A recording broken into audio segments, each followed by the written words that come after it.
Okay, so this video is going to be a 100% free Shopify dropshipping course. It's going to teach you pretty much everything you need to know to be able to go away and set up your Shopify store, find winning dropshipping products and get some traffic and run up some Facebook adverts to your store and hopefully make your first Shopify sale or currently scale what you've got working at the moment in time. So let's jump into the video and let's start learning. Okay, so this is everything what you will learn in this video today. Okay, what I'm going to do is I'm going to show you which type of Shopify store I personally think you should set up if you're just getting started with dropshipping or if you've got some experience. Then I'm going to talk about how to set up the machine, and by machine I mean Shopify store.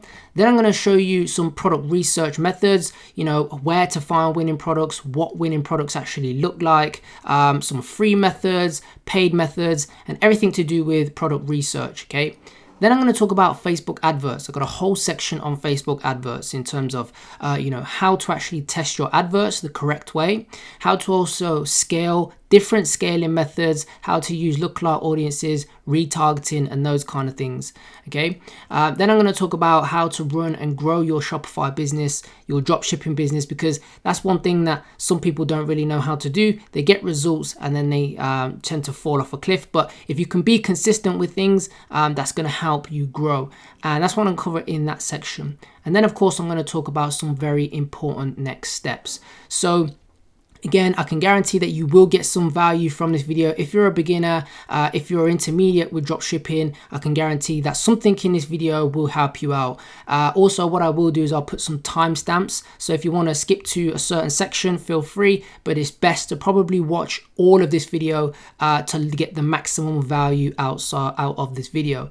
And of course, it did take some while to put this together. So if you could just really please just drop a like on this video, okay, and drop a comment down below, and that would help out it with the YouTube algorithm and with my channel as well.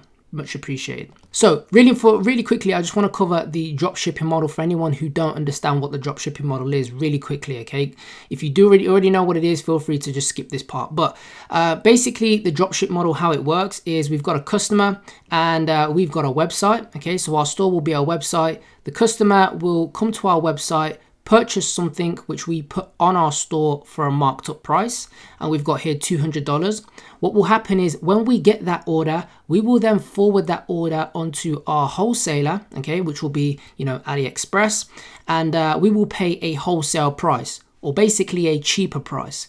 And then what happens is once the supplier has got those details, they will then ship that order directly to the customer, and we will of course in the middle take the profit. So someone spent $200, we've spent $150, basic maths, we've made $50 profit, okay?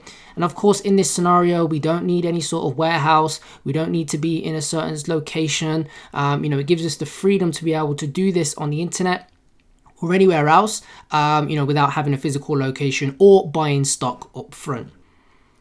Now, a lot of people always ask me how much to get started. So this is just a rough basic, estimate of what I personally recommend that you could get up and running with things. And I'm going to cover everything, but a Shopify basic plan is $30 per month. And I'll talk about this in a moment in time. Your apps will be dependent on which apps you want to use. And again, I'm going to cover which apps I personally think you should use inside of this video, okay, a little later. But apps will depend on how many you actually have on your store. It depends on how many Shopify apps you have. But approximately it will generally cost around $20 to $50, which again is going to be monthly. A domain name, again, there's so many different domain places where you can get them from, but you won't pay anything pretty much than $10. They can't, for a .com, they're around about $10, $15 depending on where you purchase it from. Now, a logo can be free if you know how to use Photoshop, or if you know someone who's a designer, your best friend, whoever it may be, you can get a logo done for free.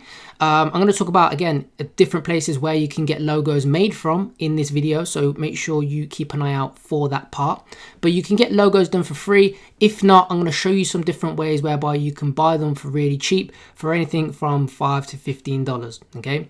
And then we've got finally our marketing budget. And the marketing budget, most of that was going to be spent on adverts. And I'm going to talk about Facebook adverts, how to drive traffic and those kind of things later on in this video. So like I've mentioned, most of that will be your marketing budget, and anything from $500 to $1,000. Okay, and again, the more that you've got, the better. And once you start making money, then you can then start reinvesting that back into your costs, your marketing costs. So that will be, when I say marketing, I mean Facebook adverts budget. Basically, the more that you've got, the better it will be, and the more products, Shopify products, you're going to be able to test out with Facebook. So the first thing is the store type. Which style of store type do you run? Because I know there's loads of people out there on YouTube talking about all sorts of different methods to setting up stores. Let's go over the basic ones and show you which ones and explain them one by one. So basically there's 3 types of stores, Shopify stores, that you can set up, okay? Dropshipping stores. So in the blue, we've got a general store. Now with a general dropshipping store, what happens is you're basically having, I personally recommend you have 3 to 4 niches, nothing more than that, to be honest. You don't need any more niches than that to make money. So 3 to 4 niches, all on the same store. It gives you a lot of flexibility and you've got multiple products. So that's a general store. Then moving on, in the red, we've got a niche store. Now, a niche store only focuses on one particular niche with multiple products within that niche. For example, beauty. And if you've got a beauty store, then we may sell lipstick, we may sell makeup, we may sell eyeliner, eyebrow, stamps, or whatever it may be. But basically, they're all under that one niche, okay? Now, a one product store is only focused around one specific Shopify product, okay? No others. So whereas the difference between a niche store and a one product store is this will have multiple products, whereas a one product store will just have one product. And I'm going to show you some examples of all 3 of these stores so you know what they kind of look like, right? Now I've put this together. I'm not going to go through all of this because it will make the video quite long, but if you want this, and if you want all of these slides, okay, there's about 83 slides within this presentation. If you want all of these slides, please do. If we hit 1,000 likes and we hit 250 comments, then I'll give you all of these slides, okay? The slides will be down below in the description or in the first comment. So rack up those likes, rack up the comments, and I'll give you all of these slides so you can go away and learn in your own time. Okay, so choosing your store. Now you've got a general store. I personally recommend, if you are a beginner getting into dropshipping, okay, you should start a general store if you have no experience with dropshipping whatsoever, or you don't know which niche you want to get into. That way you've got way more flexibility to be able to pivot into something else without having to, rebrand your whole store or, go through and everything and start from scratch. So if you've got no experience whatsoever dropshipping or do not know which niche you want to get into, then I recommend starting a general store. Now, I just want to show you a general store. This is Inspire Uplift, okay? One of the biggest dropshipping stores that are out there. They've done, multiple millions of dollars.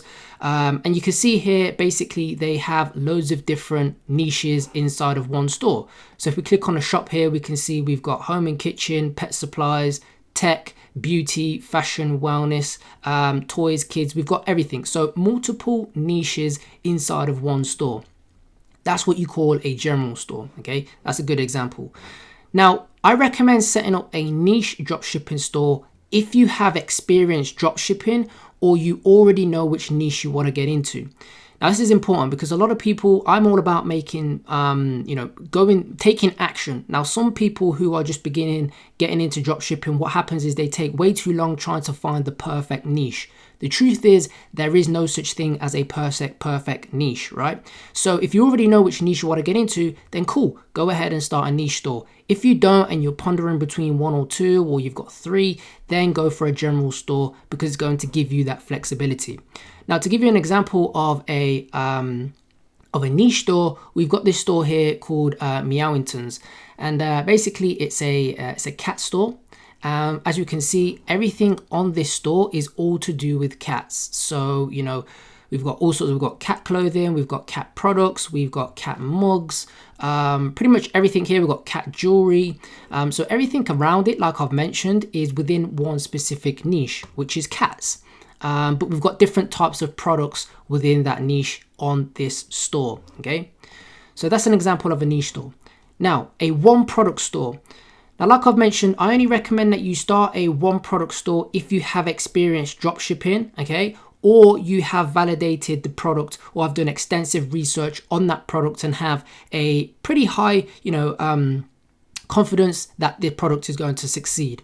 The reason why I say that is because if you start a one product store, you're generally going to have to get a customized domain. You're going to have to get a logo all built around it and build the whole store, all of the descriptions, everything like that. And if it doesn't work, then it's kind of tough. What you have to do is just restart all over again and brand it into a different store, which takes a hell of a long time and can be a little bit off-putting for people who are new getting into dropshipping.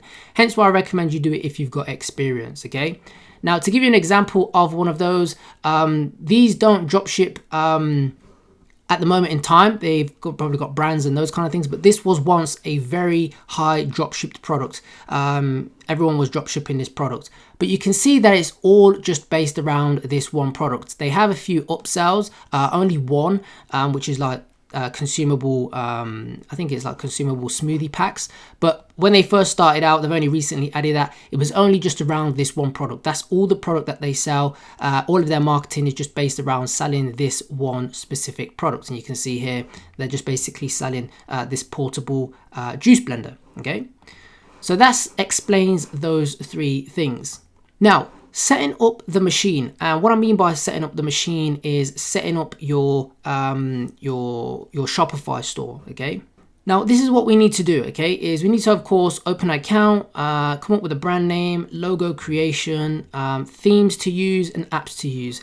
Now, I'm going to cover all of these. I'm not going to cover, going through and actually setting up a store step by step, because that would take way too long. This video would be extremely long, but I'm just going to show you all of these things, because there's some more important things that you need to know when it comes to drop shipping. So to set your Shopify store up, what you're going to need to do is head to Shopify, okay? And to get to Shopify, if you want a 14 free-day Shopify trial, okay, courtesy of me, I am a Shopify partner, but if you want a free 14-day trial, then all you got to do is click the link down below, okay? And you'll head to a page like this, and all you got to do is literally just click Start Free Trial. You click that, put in your email address, come up with a password, whatever your store name is. And again, here, you don't have to put in a store name, which will be your final store name. Remember, you can buy a domain name and customize it. So if you can't think of a store name at this part here, don't worry about it. You can call it pretty much whatever you want. It won't be the final domain that will go out. And then all you do is just click create your store, okay? And again, if you want that free link, then all you got to do is click down below. Now, when it comes to choosing a Shopify plan, the basic one that you're going to need to be on is the $30 ones when you're starting off. And, there's no real reason for you to start off with the $80 one or even this one, okay? Now, the main difference is how many staff accounts that you can have. For example, this one only has 2. So again, you're not going to have any VAs or anything like that. VAs are virtual assistants, which I'm going to talk about later in this video, but you're not going to have any of those. And another factor is is how much they charge you per transaction, okay? So for online credit cards, they charge you 2.2% plus 20p. However, if you come on to this one here, then you get charged 1.9%, okay? But to start out with on your Shopify plan, all you're going to need to do is just make sure that you're just on this basic one to start off with. Now, picking a store name, and this is very important, of course, and it will be very much, your name will be influenced by the type of store that you decide to choose. So if you do choose a niche store, then of course you'll have a certain name, whereby if you're picking a general store, then you're going to try to have to come up with a generalized name. Now, one thing I will say is do not have any of these words in your Shopify store, okay? Do not have deals, gadgets, buy, shop, offer in your domain name, okay? They look spammy. They look, they don't give off a great impression. So I wouldn't advise having any of those in your domain name.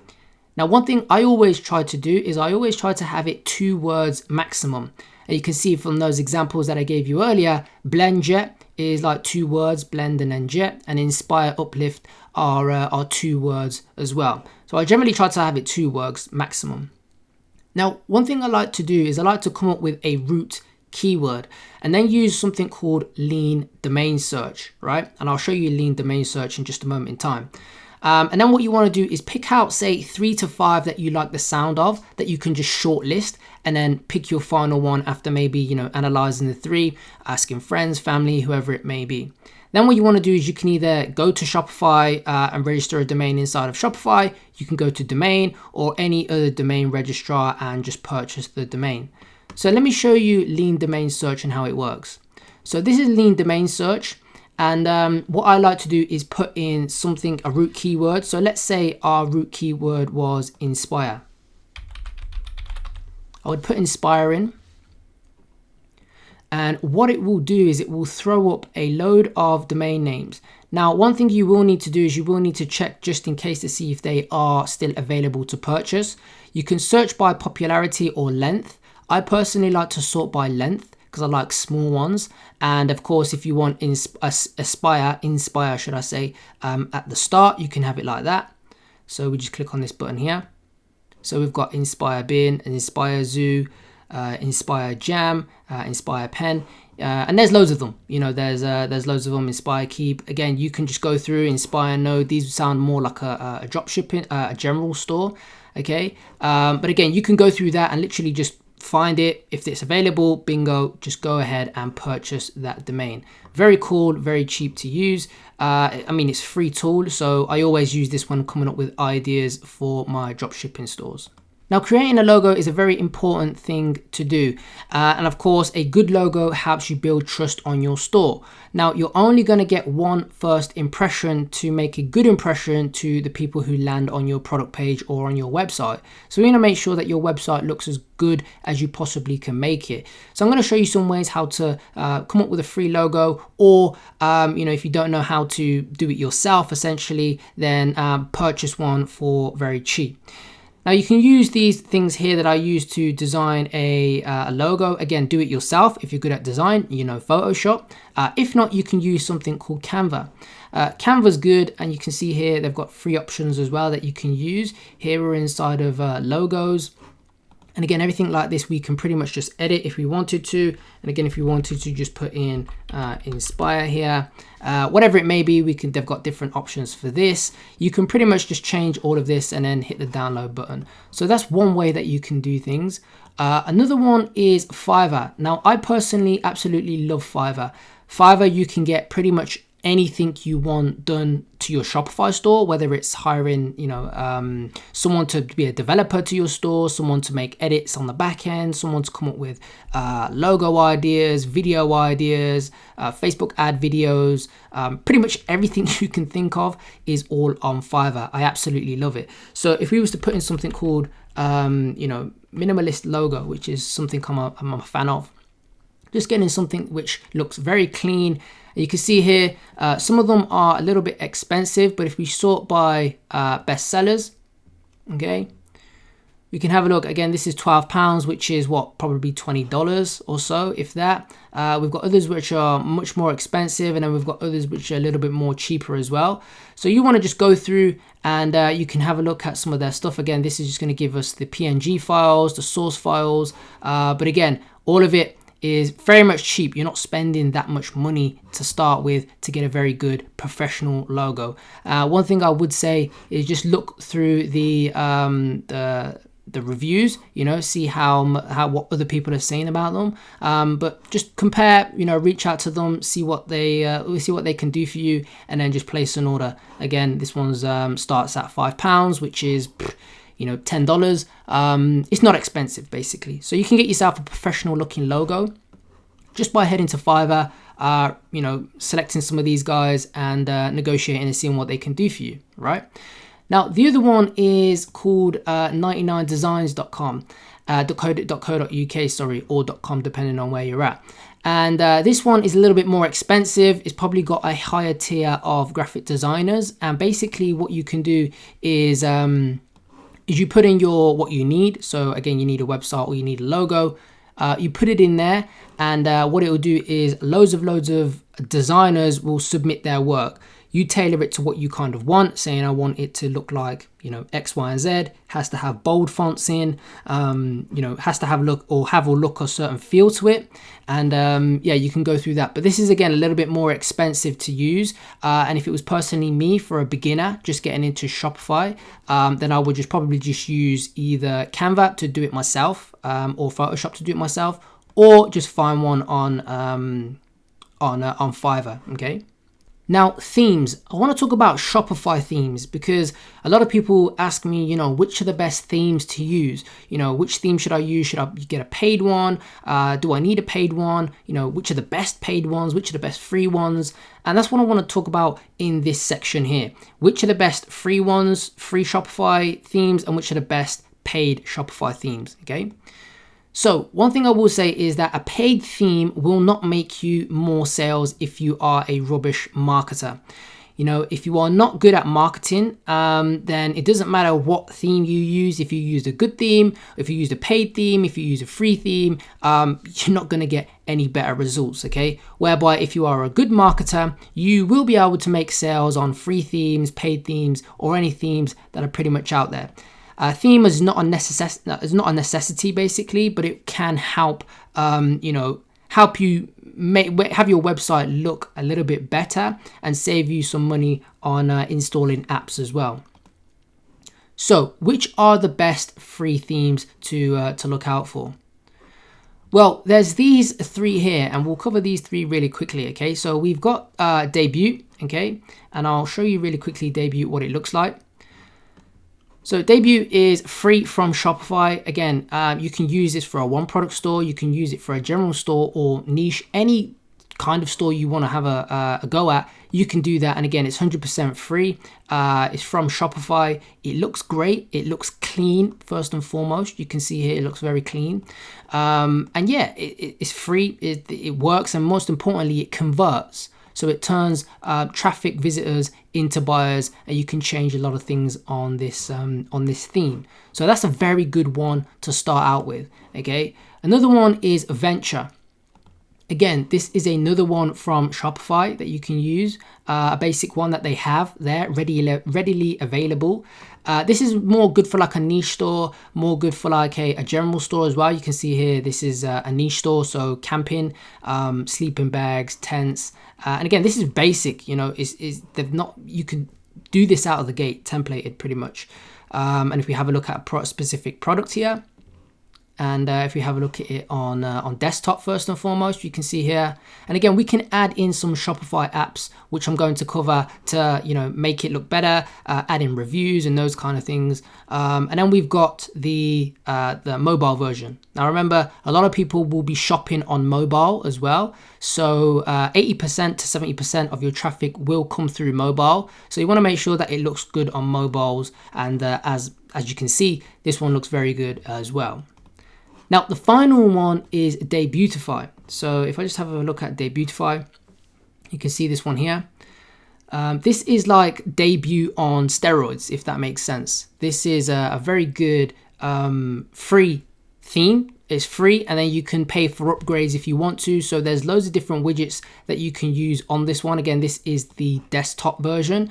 And again, this one converts really, really well as well. So they've got this already built in. As a part of the theme, pop-ups. And if we have a look at the page, let's just have a look at a product, for example. You can see here that again, it looks really, really well. They've got trust badges, so we don't have to do any coding there. We've got countdown timers, which again, we don't have to do anything there. Buttons with animations, I'm not a massive fan of that, but again, it can help with conversions. We've got all of these things here that we can either turn on or turn off inside of this Shopify theme.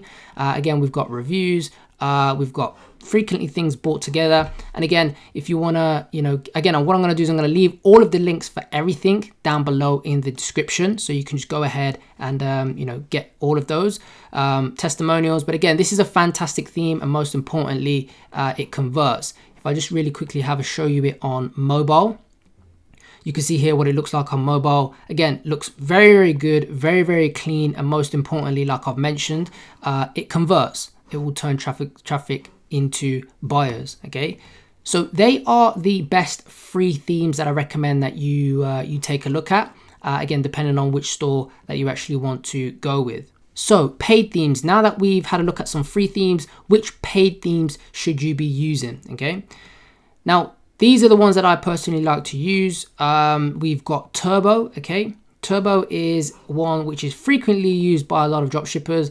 The reason why name's kind of self-explanatory. Turbo is extremely fast, and having a Shopify store which is extremely fast helps with improving your conversion rate. Okay, so turning visitors into buyers.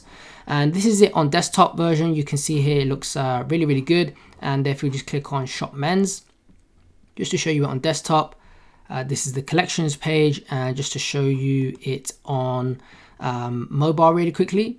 And again, like I've mentioned, we're going to cover some apps that you can use to make it look a little bit better as well. If we click on Inspect, just so you can see the mobile version there. Again, very good, very clean, very customizable, and also very professional. So this is a great paid theme to use. In terms of the price, I think it's probably the most expensive one out of these. I think it's $150, I believe. I'm not entirely sure, but I think it's around that mark, right? But it's worth the money. If you're making money, it's worth investing inside of a paid theme. Okay. Next, we've got Booster. Booster is another paid theme. Again, I'm not entirely sure how much it's worth, how much it's cost off the top of my head, but the reason why they are paid for is essentially they've already done the conversion optimization for us. They've already, tailored everything to the point whereby it's ready to drive conversions. So trust badges, moving things here and here, slow stock count, days till shipping price ends, all these kind of things that you see on here, which again you can turn on or off inside of the theme settings. All of these have been built in so that you can save money on apps and also make conversions. So that's another one that I like to use. And then the final one, we've got Impulse. Now Impulse is a great theme to use. I like the look of it. It's very clean. It looks very, very professional, again, for a niche store or for a general store, depending on how you want to do things. But this looks very, very clean. It's a very clean website. Again, if we have a look at it on mobile, it looks clean and very professional on mobile as well. And you don't really have to do that many edits to this one as well. If we just have a look at a product really quickly so you can see what it looks like. Let's just click on long sleeve. So you can see here is the collections. If we just have a look at the products really quickly. Again, very, very clean. We've got reviews, different sections that we can edit. But all in all, a very good theme. And if I had to choose out of, all of these, all of the paid themes that are on the market, because there are loads of them, these would be the three that I would go to, okay? And again, I have got stores which are using these themes as well. So which Shopify apps should you use on your dropshipping store? Now, there are hundreds and hundreds of thousands of Shopify apps out there on the Shopify App Store, okay? But I want to show you the ones that I consistently use over and over again that help me do two things, okay? All of the apps, Shopify apps on the App Store, will do these two things. So they will either help you make more money. There's apps out there that help you make more money, or there are apps that are out there that help you save time. And very important that, of course, apps do one of these two things. So I'm going to show you some of the best apps, Shopify apps that I always use over and over again on my dropshipping stores. So first and foremost, we've got Oberlo. Okay, and the way it works basically is when you're a beginner, right, you don't want to be typing in stuff manually or importing, products manually. It takes a long time. So for what you can use is Oberlo, an app called Oberlo. And again, they've got a free option, by the way, 100% free. And again, I'll leave the link for this down below this video. And basically you use it for fulfillment, okay, for fulfilling your orders. When someone orders, you actually then placing that order. And of course, pulling in products into your store. Doing this makes things seamless and easy, and it's pretty much a must-have for all beginners looking to get into dropshipping. And I'll show you how it works. So let's say, for example, I'm inside of Oberlo at the moment in time, and again, you can download this from the Shopify App Store, right? And you want to connect your store. What you want to do is when you're looking at finding products, right? What you do is you can go to AliExpress, and let's say, for example, I like this product here. And what I can do is I can copy, and if I head back into Oberlo and hit up here, search by URL or ID. You can see here I've already kind of done a demo one, and I'll show you that one shortly. And basically, I just hit in the product URL. If I hit add product, what it's going to do is Oberlo is going to reach that product, find it on AliExpress, and import it into Oberlo. And while that's doing that, let's just add work on this one. So say, for example, we wanted to sell this product, this cat, bag, and we could call it, cute cat bag, or something along the lines of walk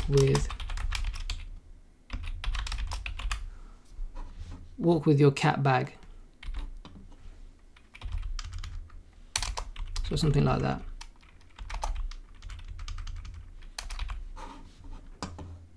So if we wanted to call it something like that, if we have any collections on the store, which on this basic store I do, so cats, again, we don't need to put in any sort of type or anything like that. And what we can do is obviously edit the description here. Now, of course, we don't want to have in that. We don't want to have in a description like that. And if you have a look in some of my other videos, I'll link it at the top or somewhere in the description about how to put together a winning, converting product description. But if you check out one of my other videos, it tells you exactly how to do that. But basically, we would edit this Shopify product and have a good description in there. Talk about the benefits rather than the features of this product. So if we were selling this specific Shopify product, we'd be talking about, do you love snuggling with your cat all of the time? Wish you could take it out with you, on your trips, show it the world, etc. Try to invoke that sort of emotion and the features, and of course saying that it's safe for the cats and they're not gonna, nothing's gonna happen to them in this bag, right? So we put that in there in the description, okay? The variants.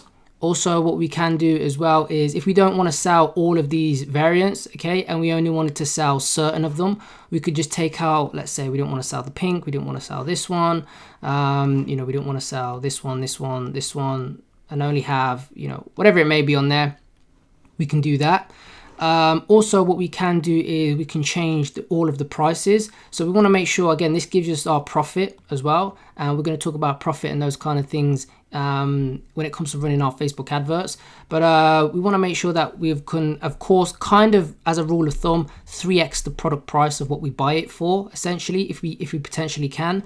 Of course, shipping prices, again, are all there as well. But if you want to set a new value, we could change all of the prices to, let's say, $95.99 for this product. And the compare price is basically what people think they should buy it for is, let's say, $150. We can do that. And obviously, it tracks all of the inventory as well. Now, if we head to images, again, we don't have to have all of these images. Okay, we could take out, obviously all of these ones are not selected, all of these ones, but if you wanted to have something like that, which that looks pretty cool, again, and all those ones, and then all we've got to do is just hit import to the store, right? And that's basically being imported to the demo store that I've got up and running.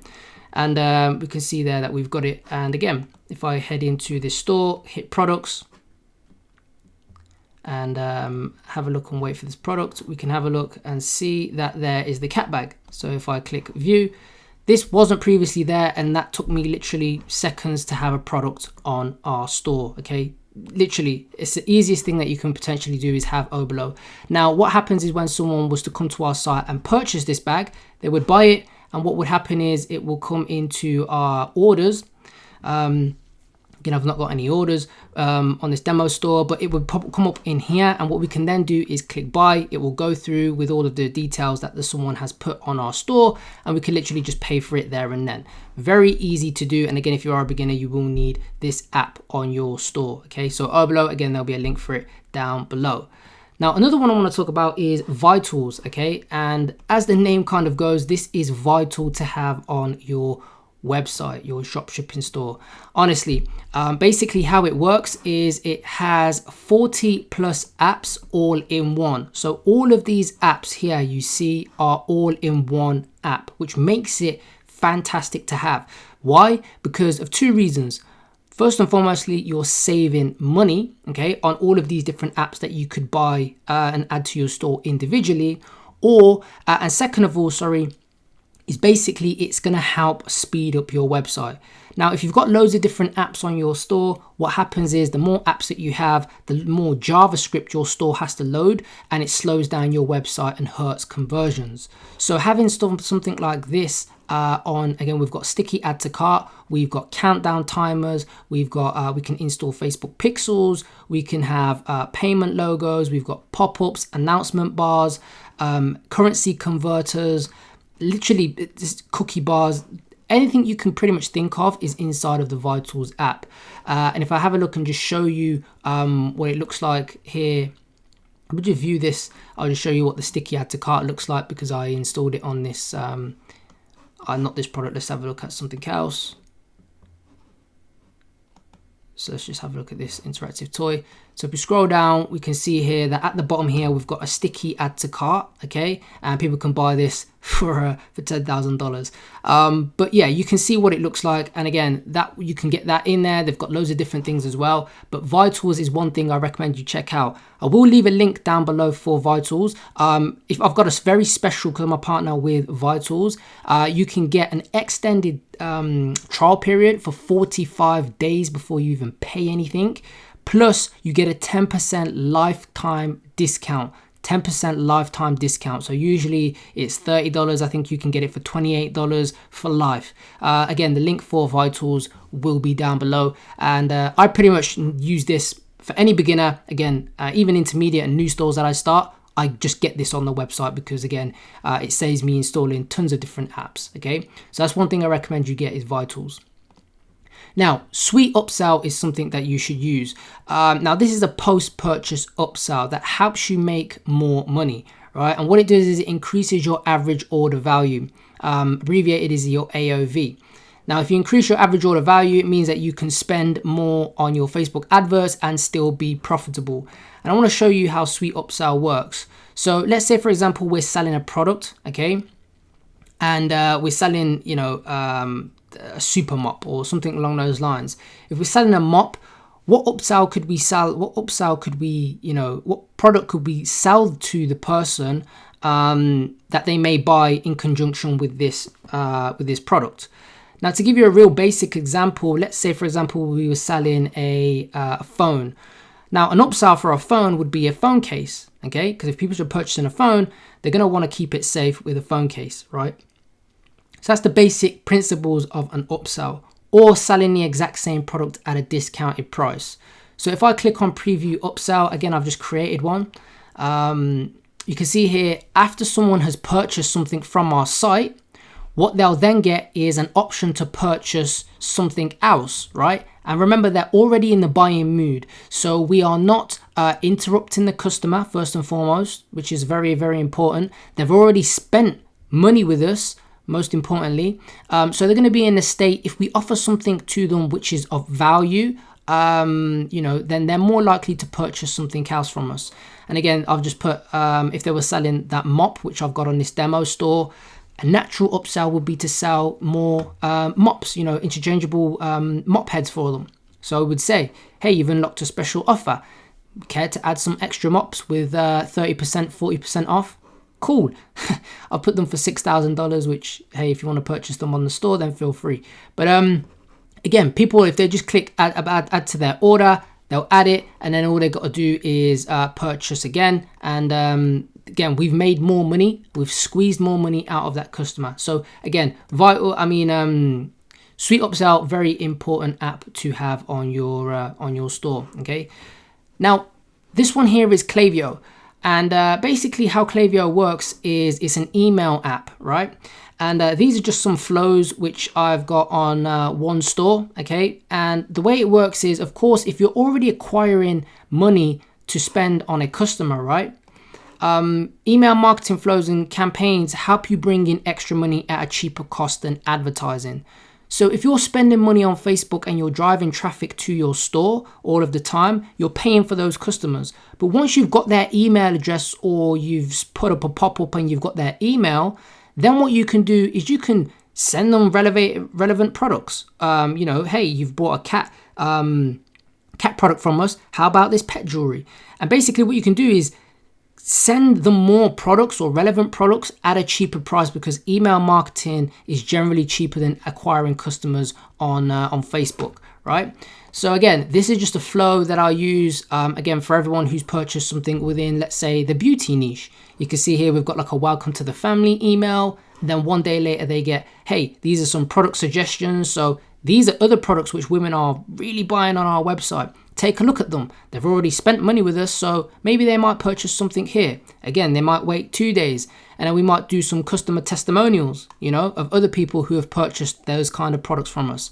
Again, another 2 days later, another suggestion, but we style it in a different way. Maybe we only highlight just one specific Shopify product on our store, which makes a really good complementary purchase to what they've already made.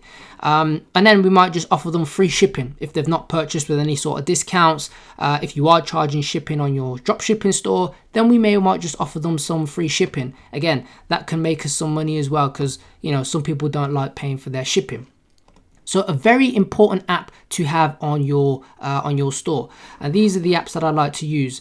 Now I'm going to show you some more that I like to use as well, because they're not the only apps that I like to use.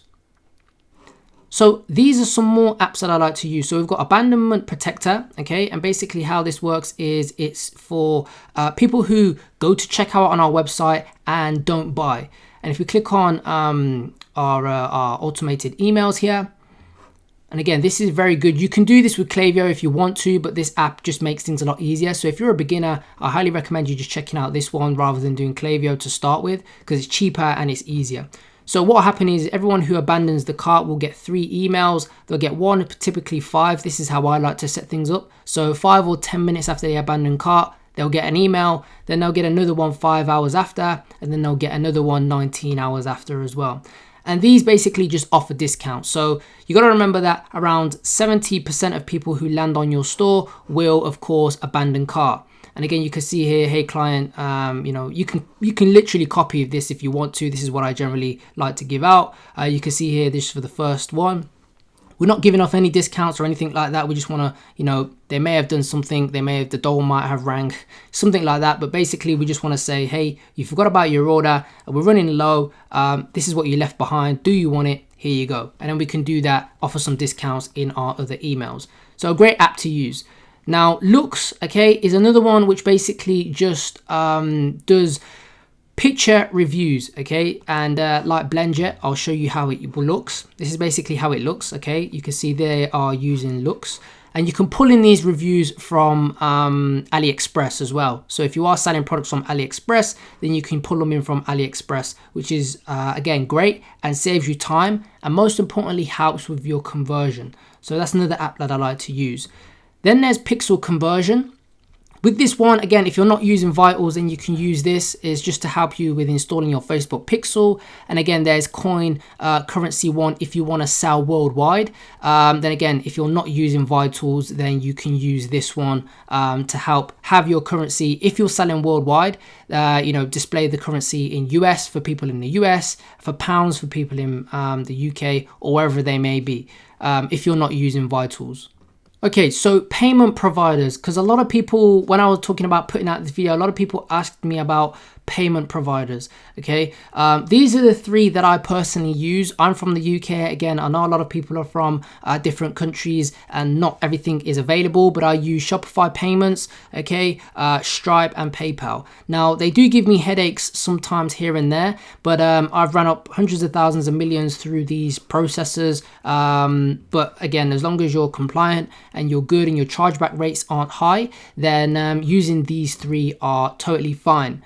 Now, for those people who are not in those countries, you can use this this URL here, and basically what it will do is it will show you all of, depending on where you're at, if you're in Asia, Europe, Middle Eastern, all of these different countries, and we click on let's say Israel, it's going to show us which payment providers are available in our country. So only these ones here. Okay, so I just thought I'd put that in there because I know it would be helpful for a few people, a few of my followers who are not based and always ask me about payment providers. Okay, so product research, how and where to find winning products. Now, this is the anatomy of a winning product. So we've got two main things that make up a winning product. The first thing is problem solving product. Now, these generally, as explained, they solve a problem that the customer has, right? It could be saving them time, could be saving them money, could be giving them more confidence. Let's say, for example, beauty products, they make people look better. So we're selling confidence, right? They're problem solving products. Or we've got winning products which have a wow or unique, a wow or unique effect on people when they see it in their Facebook newsfeed. And generally what I always like to say is if you're selling those products, always try and find a passionate audience to go with it. So for example, again, they're not found in the high street. They're very unique, but it must have a passionate audience behind it. For example, parents are passionate people, hobbyists are passionate people, pet owners are passionate people, right? Selling a cool, quirky product to any random people that doesn't have a specific niche to it is hard to sell, okay? Now, to give you some examples, again, this is a problem-solving product. It's a product that helps people, pet owners, wash their dog easier with one hand, cleaning them down. Don't need a hose. Don't need to use two hands. It just sprays the water out of the device, right? Now, on the other hand, we've got here a wow unique product because it's, it looks wow, it looks good. It's a hand knitted unicorn thing for kids, and we've got to remember the passionate audience behind this will be women such as maybe grandparents or women who want to buy it for their nieces and nephews. It's got that passionate audience behind it. So they are two live examples of those types of winning products that you can have. Now, to take things a step further, there's different types of winning products. Now, you've got gold winning products, which are your winning gold mines. Now, they will typically bring in like your 70 to 90% of your revenue. They're the ones that will do like the $5,000 to $50,000 per day. They generally have mass appeal, and generally you're the first person to sell them. Then we've got silver winning products. Now, these products they scale well, but not to anything crazy. You may be able to do like $1,000 to $5,000 per day. And maybe they're a product most of the time that has been sold for a long period of time by other dropshippers, but you're still able to catch the wave. Now, the final one is bronze winning products, and these ones rarely make any sales. They make few sales, or you may only have like one or two ad sets which are profitable, which make some sales. Or you try and scale them, and no matter what you scale, they just don't kind of work. So it's important that not every single product is scalable. If they're making you money at low budgets, just keep them at low budgets and keep them running for as long as you're making money. Now, these are the top niches. Now, these are in no particular order. We've got health and fitness, which is a big niche, of course, on Facebook. We've got kids and babies, kids' toys, baby products. Again, that's a very big niche. We've got kitchen and home improvement. So remember, like cooking gadgets, cleaning products, tools are another big one. That's a very big niche as well. Of course, like I've mentioned, we've got beauty. So lash extensions used to be, magnetic eyelash extensions used to be big.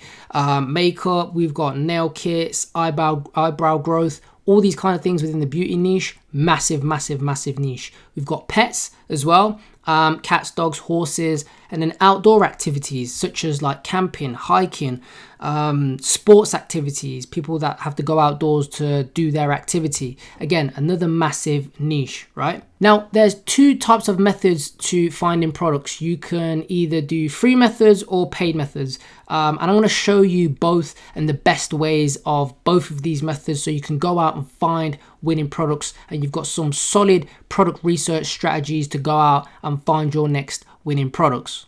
So these are the free methods that I recommend that you use, which don't cost you anything. So we've got Facebook search, and that's basically scrolling through your feed, being targeted by other advertisers and clicking on the advert, adding it to cart, and basically trying to get pixelized to show Facebook to say, hey, I'm potentially looking to buy this product. Show me more products like this. Okay. And over time, Facebook will start to show you more products.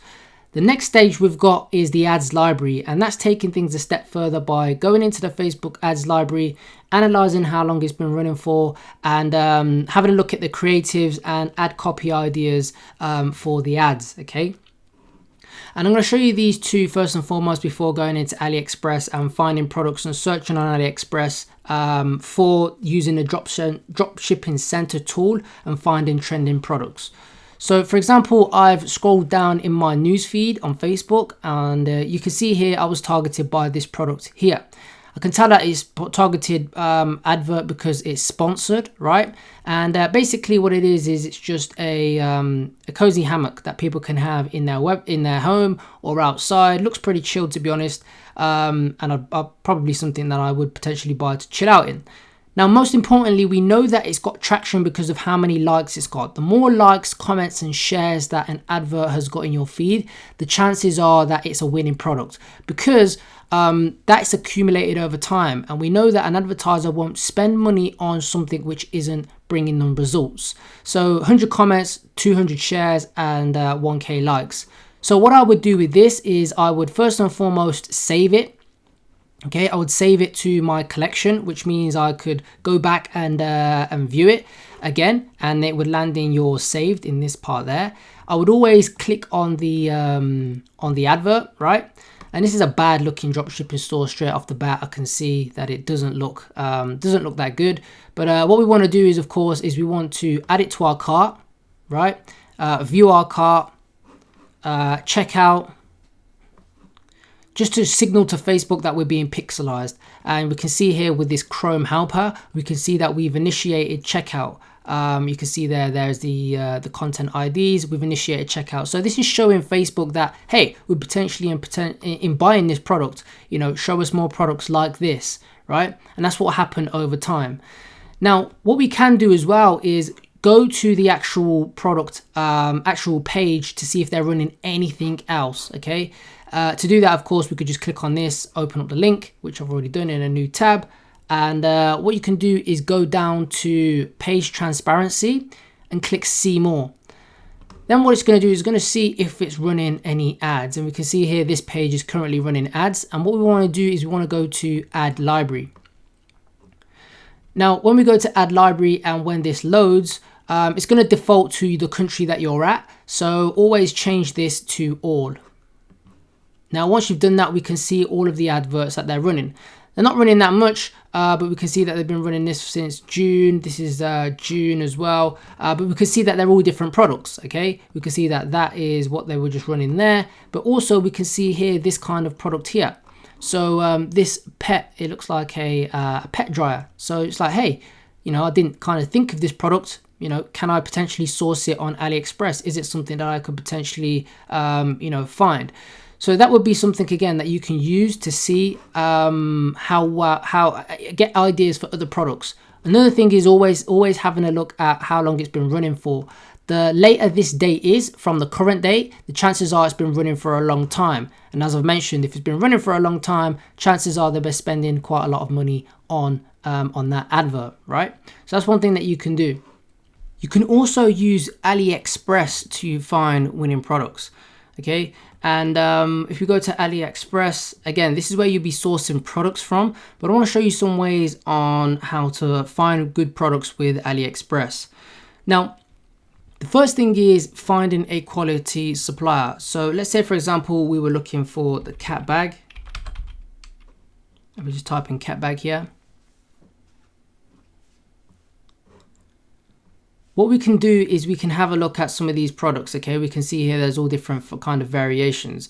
Now, what we can do is if we have a look at a product, right, that we like the look of, we can have a look and see. Now you can see here, this one has been dropshipping since 2010, which is 10 years ago. We can see that they've also got how much positive feedback. I personally like to always make sure that this is over 95%.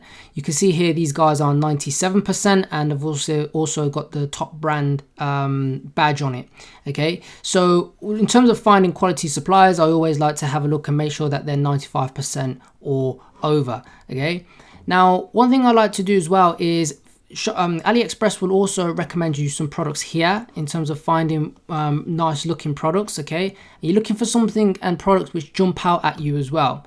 And if you scroll down to the bottom as well, which is what not a lot of people do, there are also other recommendations whereby you can find products that look cool. Like for example, this here instantly jumps out to me on this page out of all of these different products. Again, that will be the same kind of sentiment when you put that on Facebook. It will literally just jump out in the newsfeed. So this would be something that, again, you could potentially explore, see if there's any margins in it, but it definitely just jumps out. And over time, you will get better at identifying winning products like this. Now, another thing you can do is you can also use something called the Dropshipping Center. Now to find that, if you go to accounts and just click on my orders, and you can see on here, if we just click on Dropshipping Center, and this is Facebook's AliExpress tool. So what it's going to do is going to tell me to sign up. So what I'm really quickly going to do is just sign up here, click next steps. I have read next steps. Yeah, and we can just go to the Dropshipping Center. And what we can do is we can find products. So if we click on find products here, right, we can find different products so we can sort by orders, dropshipping orders.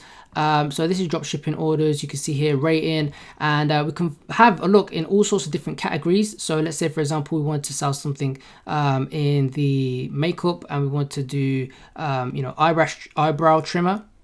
We can sort by orders if we wanted to, so orders up. And basically here, what you're looking for is stuff which has a lot of orders, less dropshipping orders, and also has been sold quite a lot. So we can also click on the Analyze, and if we click on Analyze, what it's going to do is going to give us a graph to see how many orders it's is having each day. So we can see this is having over 30 orders a day, 40, it peaked quite a while ago, 100. So we're getting quite a lot of sales. So again, this could be something that may have some potential. And this tool is 100% free. Something that I like to use as well. So in terms of finding winning products and analyzing products that you come across as well. So any product that you come across, what you can do is literally just copy and paste the URL, stick it in here, click analyze, and it's going to spit out the results in here. So that's something that I also like to use as well. So there's some free methods that you can use. Now, selling quality. What you want to make sure is that you're selling a quality product. Now, these are some checklist things that I always like to do, okay? First thing is have a look at the reviews on the AliExpress product listing, okay? What you want to do is have a look at the bad reviews and see what they are. Are they more to do with the product quality, okay? Or are they to do with more of the mistakes of the vendor who you're purchasing from? Now, if it's more about the product quality, and again, you go and find another supplier, and again, their product quality 1 stars are exactly the same, then the product may not be a good quality product. However, if it's not to do with the product quality and it's more to do with the vendor just isn't sending in time, or they are sending the wrong products, then maybe all you have to do is just go and find another supplier who's selling the exact same product, okay? But just having better reviews and sending it out. Now, another thing you can do is if you've seen the ad on your newsfeed on Facebook, I just showed you that free method you can use to find products. Have a look at what the comments are saying. You know, are people saying, you know, don't work, products trash, etc., etc. Try and get a feeling of what those people are saying. See if there's any sort of theme, you know, what people are talking about inside of those comments. Now, another thing I like to do, which is good, is go and find the same exact product selling on Amazon. most of the time you will find the same kind of product on Amazon. People are just buying it in bulk and using FBA. But have a look and see what the reviews are. Obviously have a look at the 1-star reviews, because most of those reviews are going to be from people in the States if you're using Amazon.com. So have a look at those. Is it, like a 3-star product, 2-star product with a lot of the same kind of issues with the product, or is it like a 4.9 and people just received, a few handful of people just received a faulty kind of product, right? The final thing is, don't be afraid to not sell a product if you think the quality isn't there. Scaling a bad product will cause more damage than good, right? You don't want to be selling bad quality products because they will come around and bite you in the backside.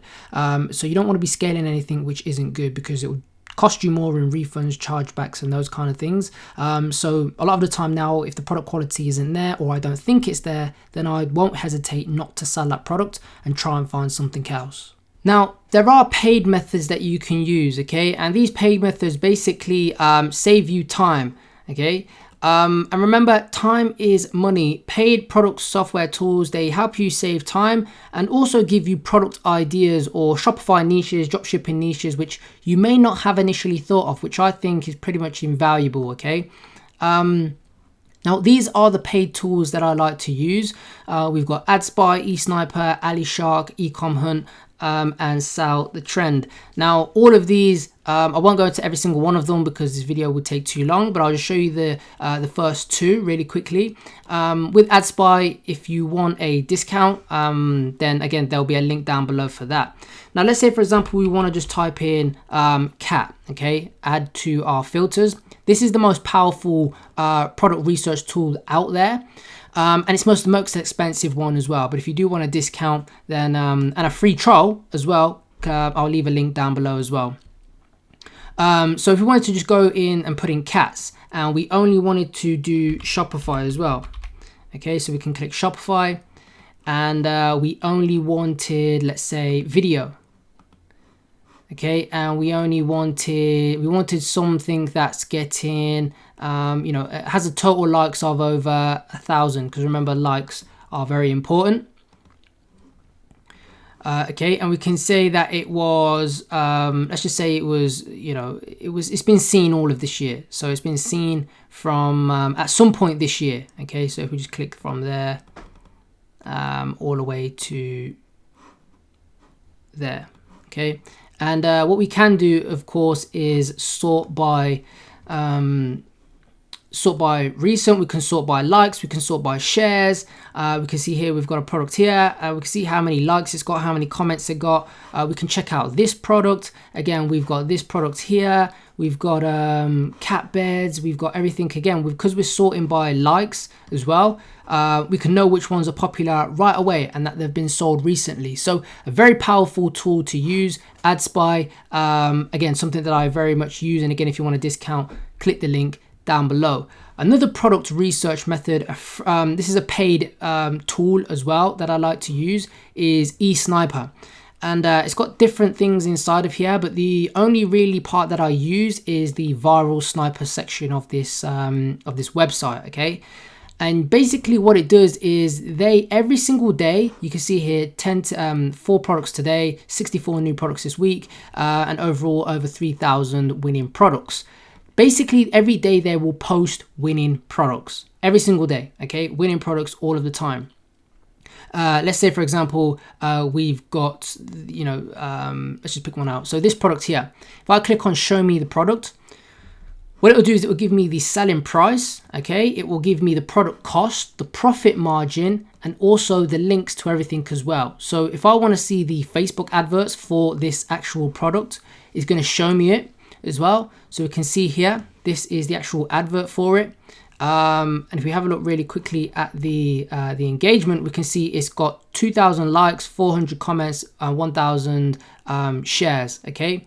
And also what it will do as well is it will show me on AliExpress. Can I actually find the product? Yeah, it makes it really easy just to source the exact same product for next to nothing. And again, they've got other links, but most of them aren't really that relevant, okay? So again, a fantastic tool to use. Again, it saves you time. It will come up, give you product ideas most importantly as well, and different niches as well, ideas, and really cut down your time to finding winning products. And then the other ones, we've got AliShark, Ecom Hunt, and Sell the Trend, which most of the time do the same things as these ones as well. And again, I'll leave the link for everything that you need to know and links to these softwares down below. So Facebook adverts. Now you can have the best looking website, you can have the best looking products, but if you don't know how to run traffic to your website, then unfortunately you are not going to make any sales. You have to master traffic, okay, to be able to run traffic and get visitors to your website in order to essentially make sales. And we do that with Facebook ads and paid traffic. I'm going to show you the different ways on how to set up your adverts and hopefully make your first Shopify sale or scale what's currently working for you at the moment in time. Now, this is just one ad account, one of my high spending ad accounts that I run.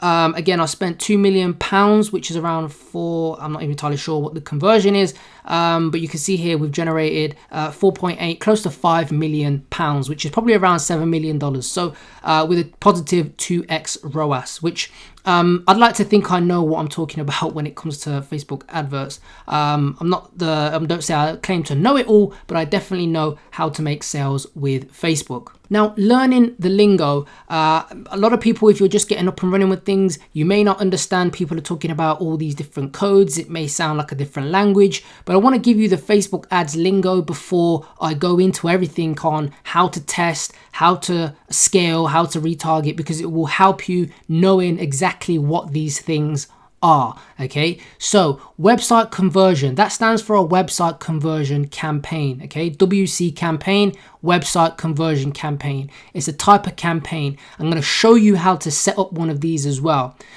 We've got VC, which is view content. Basically, someone who views your page or any page will be triggered as a view content.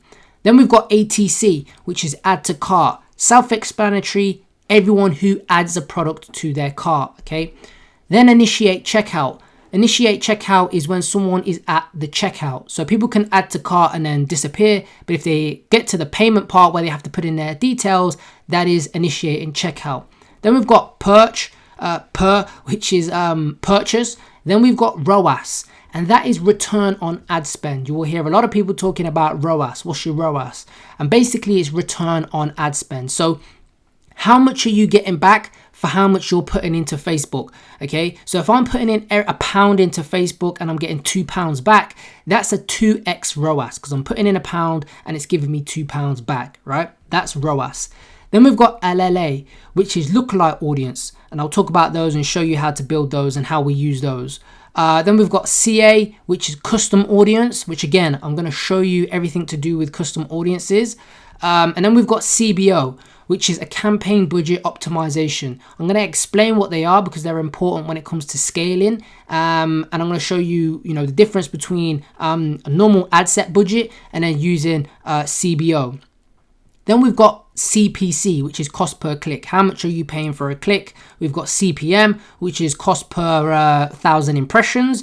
Then we've got CPP, which is your cost per purchase. And then we've got CTR, which is click-through rate. So what's your rate? What's the percentage rate that people who are seeing your advert are clicking through, essentially. So that's all of the lingo, and it's important that you learn the lingo to understand Facebook adverts. Now, what I want to do is I want to talk to you about understanding the structure of Facebook adverts, okay? And I'll jump into Facebook ads a little later and I'll show you everything. But basically, we've got campaign. Now, the campaign is basically where you set your objective. Campaign houses everything. So like I've mentioned, a website conversion campaign is a type of objective. You can have PPE campaigns, which are page post engagements. You can have, traffic campaigns, but website conversion campaigns is what we'll have, and they will house everything.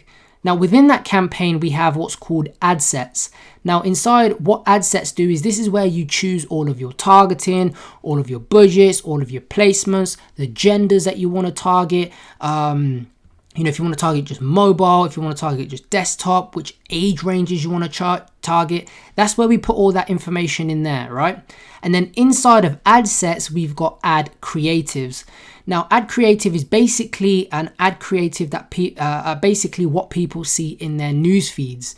So when you're scrolling down and you see something on your news feed, that will be an ad creative. And an ad creative is made up of a video or an image, is made up of ad copy, which is some text, and also made up of any sort of headlines or supporting headlines that you have in there as well, right? So that's the structure of Facebook adverts. And again, I'll show you all in a little bit more detail in a moment in time. Now, winning creatives. Now, it's important to know what a winning creative looks like. These are some that I just picked out, screenshot that I had saved ages ago. But you can see here how they're working. If we have a look at some of the engagement rate, we can see here, this is at 23,000 likes, again, 4,000 comments, 7,000 shares. The way it starts off is, hunting at night has never been easy, which for anyone who does hunt at night, I personally don't, but it's probably not easy anyway. And then we've got some benefits here. This is more features, but we've got some points there, and then there'll be some sort of call to action. Now, looking at this one here, again, it's got some head banner on there, which again, you can use with your thumbnail, which look really good as well, and do help with your click-through rate. And we've got, best anti-wrinkle formula. Again, these are benefits. So instantly lifts and firms sagging skin, tightens fine lines and wrinkles, the number one anti-aging product, and then of course, a call to action. This one we've got, finally a compression sleeve, which provides strong knee support, comfortable to wear, and stays in place. And then we've got just call to actions. And then this one here, I don't think this one was the actual thumbnail, but you can easily move furniture by yourself, okay, without all of take the weight off your back, etc., etc. Some more benefits, and then obviously a call to action. So these are just a few. And again, if you have a look at, go through some of the softwares and stuff like that, you'll generally start to look and find what winning creatives look like. Now, this is the creative strategy that I like to use. It's called the ABC system. It's not really rocket science, but I'll explain it. So first and foremost, you need to get the attention, and basically you need to stop the scroll. Now, to do this, I like to either ask a question or make a big bold statement or fact about something, about the product, or how to do X without Y. So for example, if we look back and we think back to that dog spray product, that wash product, what I talked about, we could just say, do you want to be able to quickly and easily wash your dog without it being a mess, right? That could be something.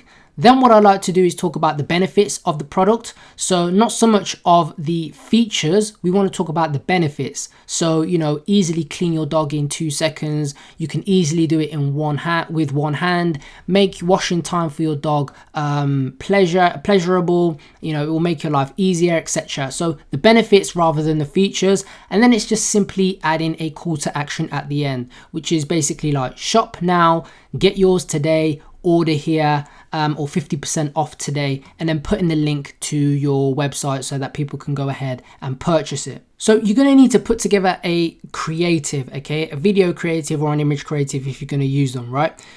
So that you can run your adverts. Now, there's two things you can do. You can either do it yourself, right, using kind of like Premiere Pro, Camtasia, or sourcing clips yourself, or using InVideo or any sort of thing like that. But it's trial and error, and you have to, it takes long to find and understand what kind of footage converts, okay?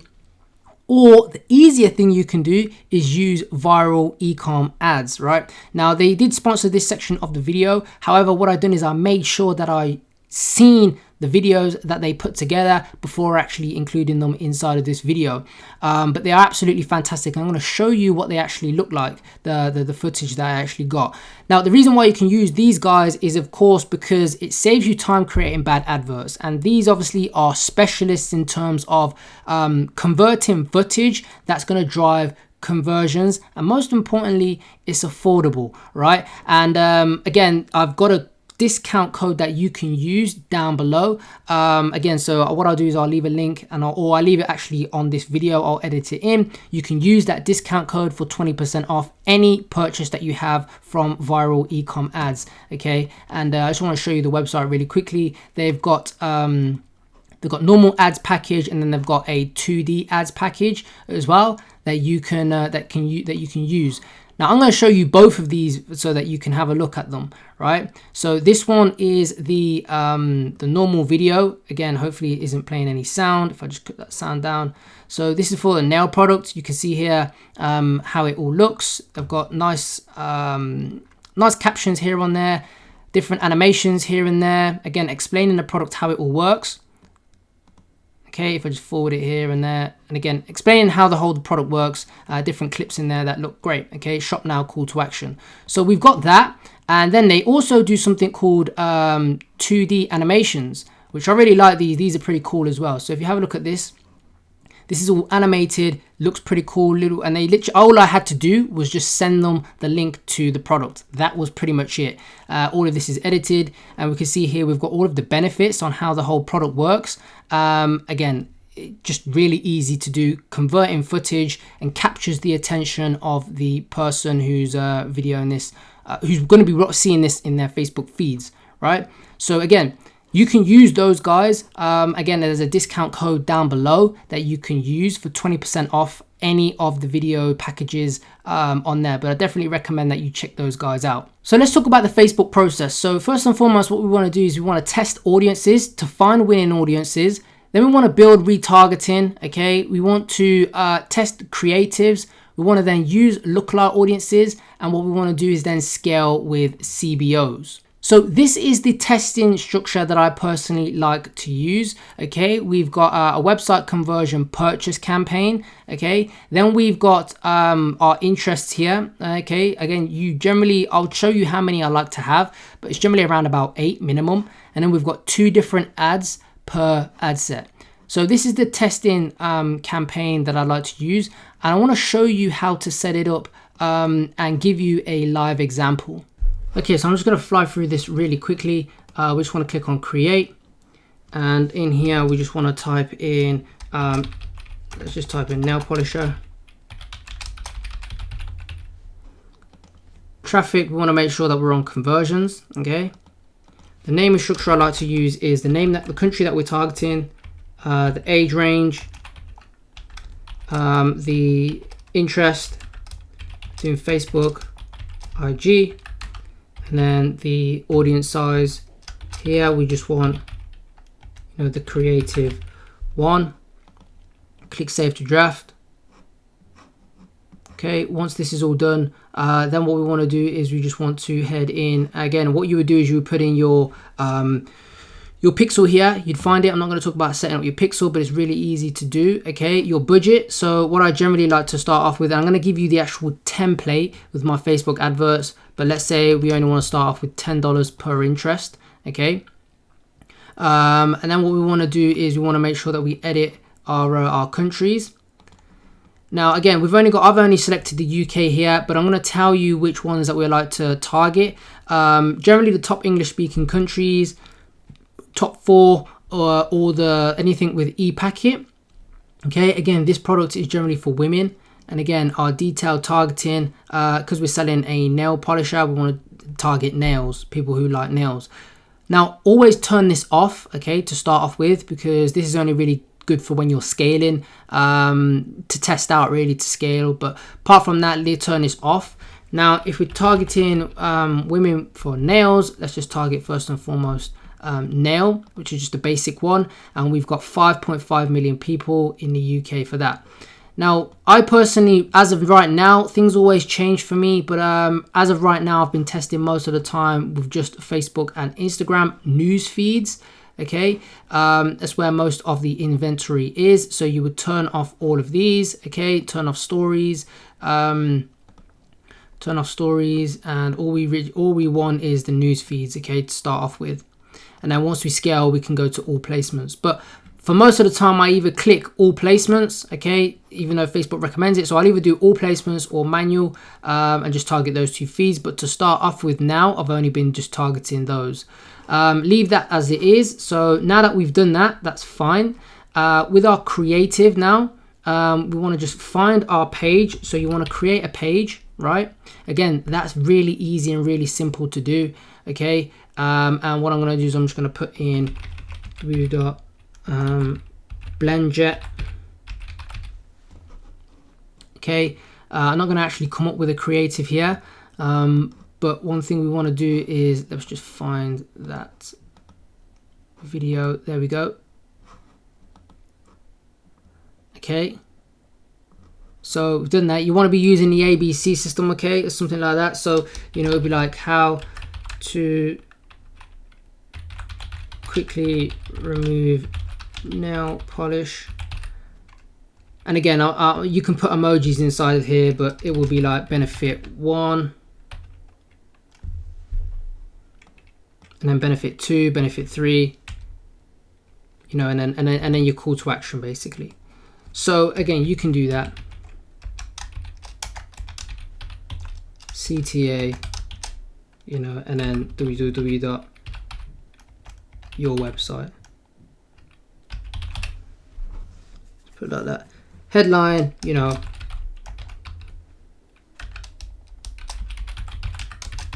remove polish fast. And again, you can put in some bullet points here and not bullet points, just some emojis here. One thing I will say is always try to use some emojis, okay? If you scroll down here, what you want to do is you want to turn your pixel tracking on, because if not, it's not going to track any of your, you won't be able to read any data. So you want to turn this on, okay? And again, select your pixel where it is. So always important that you've got that on, because if not, you're not going to be able to read any data, okay? Facebook won't pick up anything. So now that we've got that, if you go into this, okay, our one that we had was nails, okay? So what I like to do is I always like to copy this nails, and it's 5.5 mil. So what I would do is I would put nails in there, and I'll put 5.5 m, just so that I know how much I've got to scale with an audience size like this, right? Then what you want to do is you want to just duplicate this.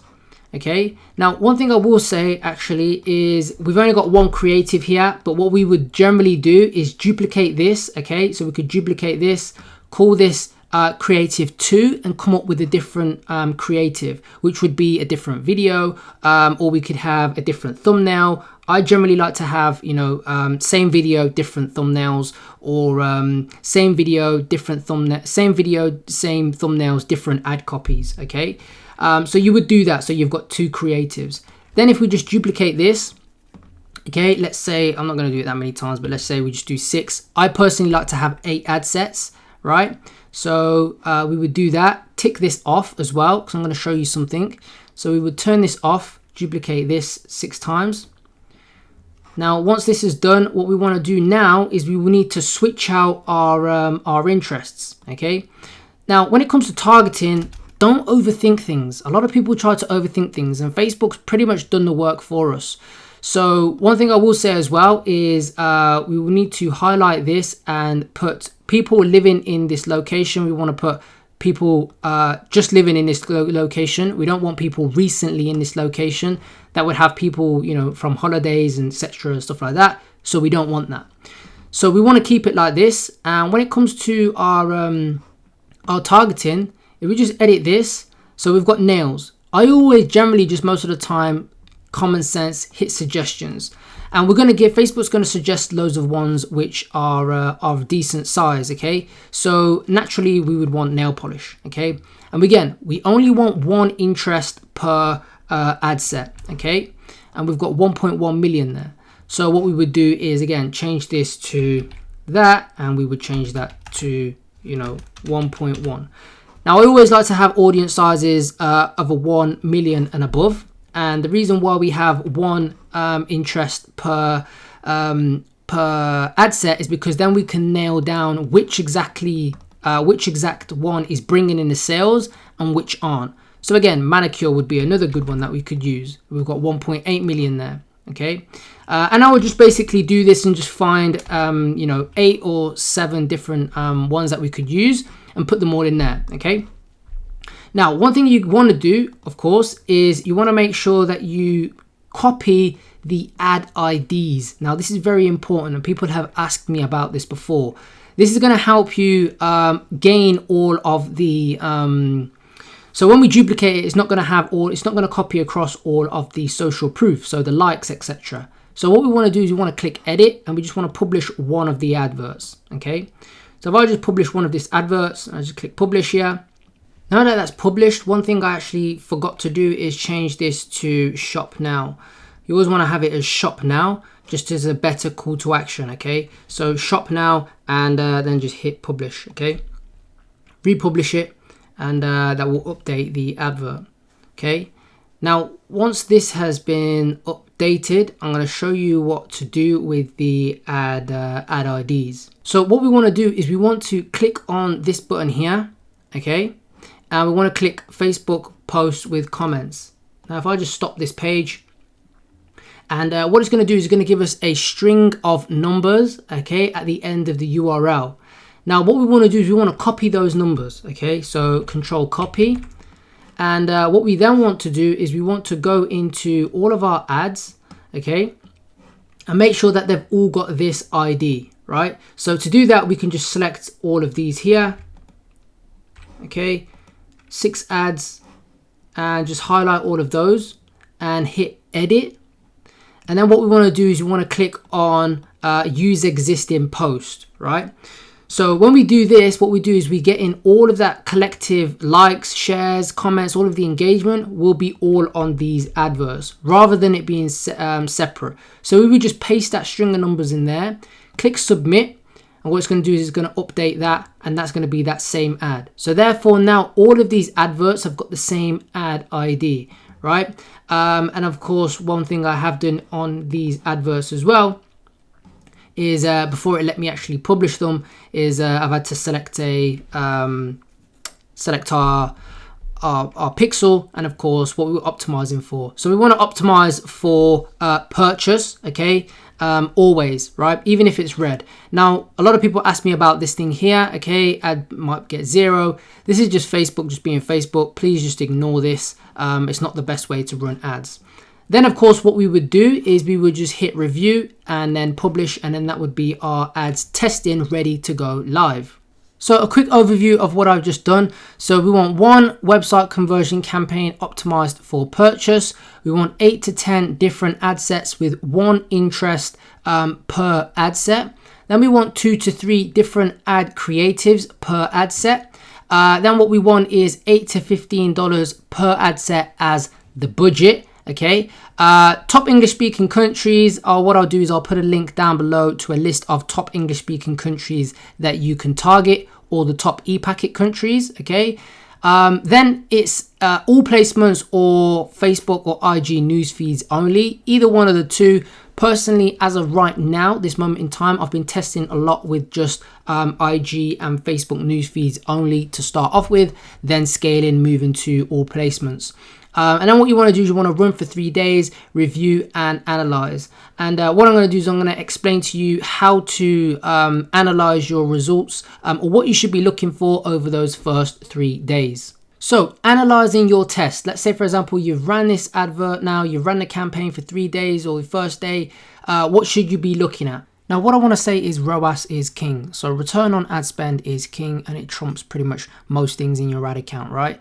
I'm going to give you some real brief guidelines of what you should do, you know, when to kill and those kind of things over the first 3 days. However, it's very brief guidelines because it will differ depending on what your AOV is, what your lifetime value is, you know, all those kind of things. But I'll give you some brief guidelines because I know a lot of people like those things. However, what I first need to do is I need to show you and get you to understand what break-even ROAS is. So understanding break-even ROAS. Now, break-even ROAS equals your selling price divided by your net profit. In the basic, this is just basic terms, okay? So your break-even ROAS equals your selling price divided by your net profit. And the example there is if you're selling a product at $25 and your net profit is $17 because your cost of goods, that's what COGS stands for, your cost of goods is $8, then that means that your break-even ROAS will equals 1.47, okay? That's the break-even ROAS that you need to be breaking even. So in short, if you're above your break-even ROAS, you will be making money, okay? If you are below it, then you are losing money in the basic terms. Now, if you are dead on, so if you look at your adverts reporting and your for the day is 1.47, then you're breaking even for the day, right? Now, your selling price is made up of what you think you will be able to sell it for, and also what others people are selling it for as well. So you may think that you can get a certain price for it, however all of the competition are selling it for a little bit lower. Your adverts are, your store's even gonna, you're gonna have to justify that premium price to be able to sell it at that price. But a kind of rule of thumb is try to kind of 2.5, 3x the cost of goods. So whatever you get it for on wherever you're sourcing it from, AliExpress or other place, okay, factoring in your shipping costs as well. Just try to 2.5, 3x that cost, because remember your ad spend has to come out of that, and then that will give you a good metric to roll with. Now, what I will say is that the lower the break-even ROAS, the better, because it gives you more room for bad days. Facebook has its inconsistencies, and if you've got a break-even ROAS, the final point there, I've got aim for a break-even ROAS of 1.3 or lower, or 1.7, 1.8 on the high mark. If it's, in between there, then you can afford to have your advert sitting at 1.7 if your break-even ROAS is 1.3, and still be taking home like 15 to 20% profit, depending on other things as well. However, if your break-even ROAS is on the high end, so let's say your break-even ROAS is a 2.0, then what you're going to find is that your adverts have to be performing very, very well consistently just to break even, right? So that's what I always like to say when it comes down to understanding what your break-even ROAS is. So after 24 hours, only kill all of the campaign, okay, if you've had no add to carts whatsoever in the entire campaign and your link click-through rate, okay, is all below 1%. So I would only kill after 24 hours if both of these fall into play, okay? That just means you have to pretty much go back to the drawing board. You need to review your creatives. You need to review your web page. Now, like I've mentioned, you always want to aim for at least 48 hours to get a better understanding of the data. However, if I've got no add to carts whatsoever and my link click-through rate is below 0 on all of those adverts, I'd be looking to shut that campaign completely off. Facebook does need sufficient time and data to be able to optimize, but if my results were that bad on day one, I'd turn the whole campaign off, okay? Another thing you can do is remember to check your ad creatives to see which is giving you the best metrics, because one creative may be doing really well and then the other one may be sucking up all of the spend and not doing well and bringing all of the results down, okay? Now, after 48 hours with your Facebook adverts, I'll be killing ad sets if they had spent $10 to $15 with no add to cart or no purchase whatsoever. Okay, again, this depends on what your selling price is. So again, you may afford to have more expensive add to carts, right? But if you're selling a $30 product or so and you're not getting any add to carts with $15, then I'd probably be looking to kill that ad set. I'd kill ad sets which have a link click-through rate below 0 and again have no add to carts or no purchases. I'd be killing ad sets again if they had any CPMs which were higher than $20, $25 plus, again with no add to carts and no purchases, right? And again, I'll be killing per ad sets which have a cost per click higher than 1.5 cost per click, with again no add to carts and no purchases. The main thing you want to be looking for is an ad sets with have add to carts, because that's an indication that you're getting add to carts and you're pushing people down the funnel. But if they're not even getting that far, chances are it's not got off on the right foot. Now again, if your ad sets has sales but they're not profitable, then I would be letting it run for 24 to 48 hours, okay? And one thing I will say is if your first day was really good but your second day you had no sales but add to carts, then again continue to run it, because again there are inconsistencies with Facebook. Having one good day is great, the next day may not be good, so never judge your results just solely on one day's performance. Now, after 72 hours, so 3 days, I'll be looking to kill ad sets that had no purchase.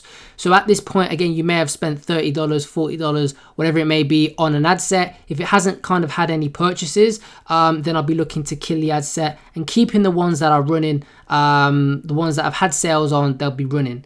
Now, again, these are all notes and footnotes. If your ad set has had sales which is not profitable, one thing you can do is look at the demographics. You may see that a certain placement or gender or specific creative is profitable, to see if you can test that further. Like I've mentioned, if you've got two creatives, one of those creatives may be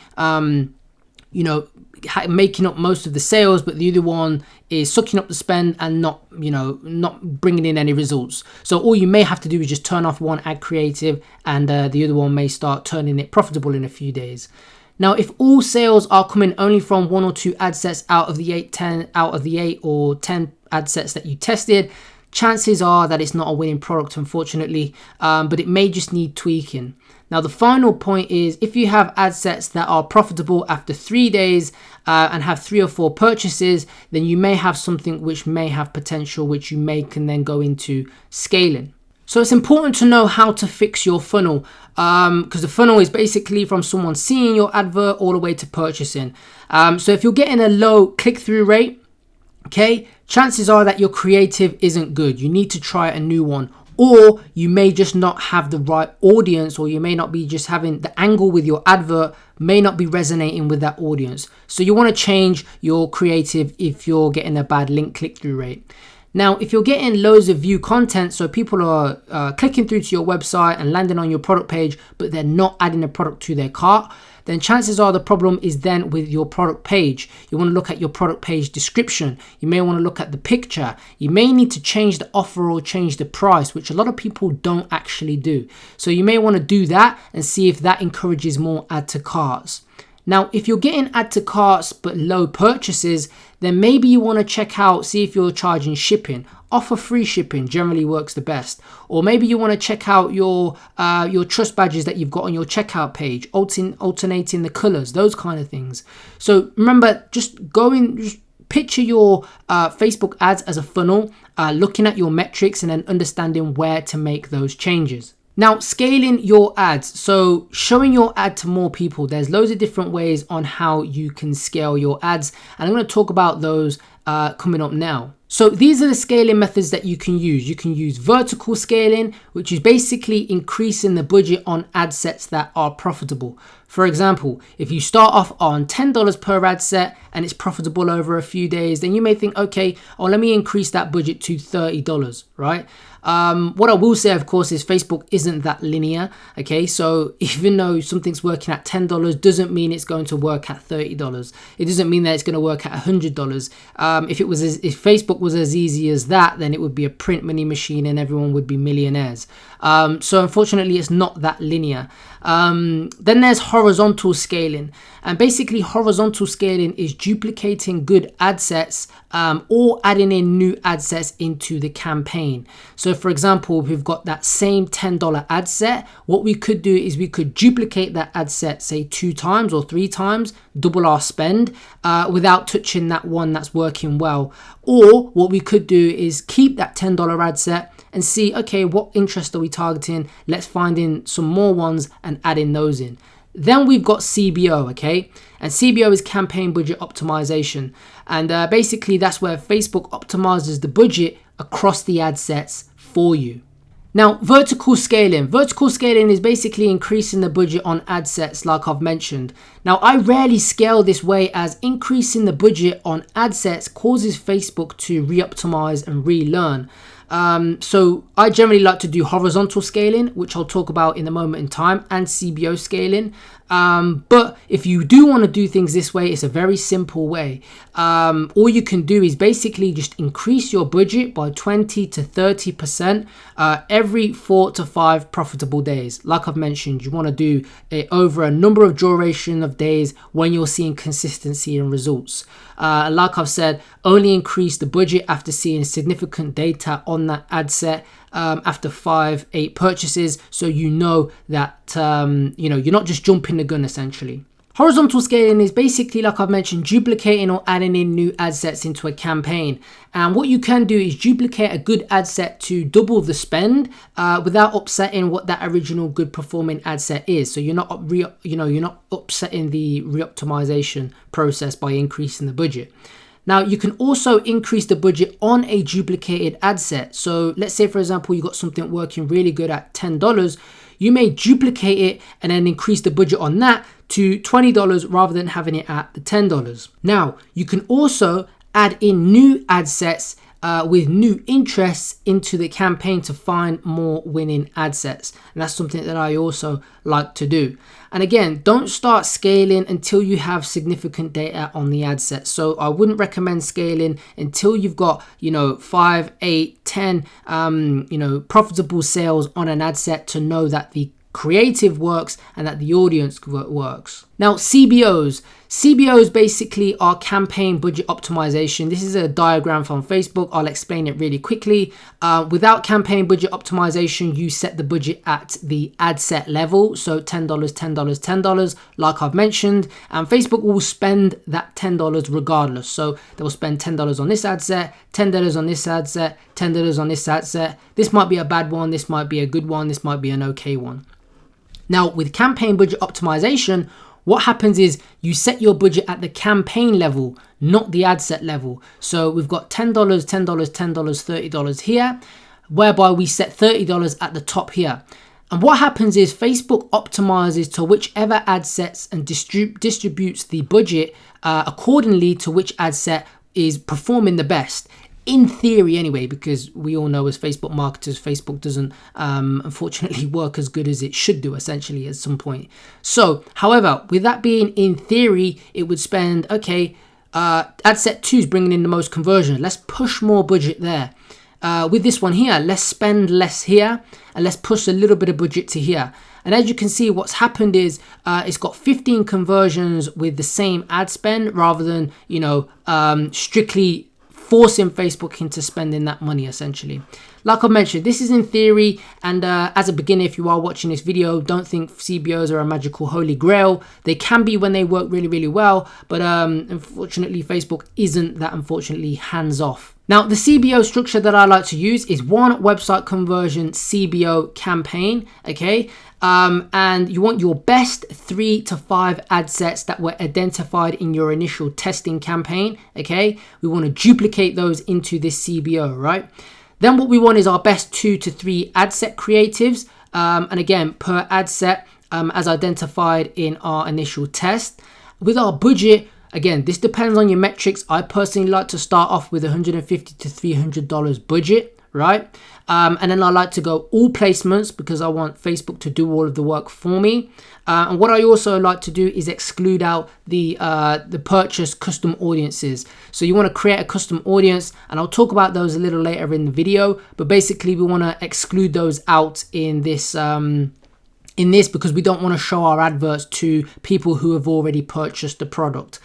And finally, what you want to do is you want to try and always make sure that you are running a CBO for 3 days minimum, because what happens with CBO is they may start off crap to start off with, but as Facebook optimizes with the machine learning, they get better over time. So let me show you a live example of what I've just set up previously and show you how I would scale that into a CBO. Okay, so this was the test campaign that we set up, right?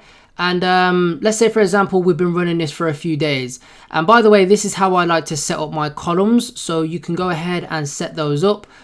Feel free to take a screenshot or, whatever it may be of these columns at the top here, so that we can basically read our data. If we just go to customize columns, they're all the ones that I like to have so that you can have a look at all of those. I'll scroll slowly so you can go ahead and grab all of those. So you want to set up your columns in that fashion, okay, so we can read our data. So let's say, for example, we've been running this for a few days, and this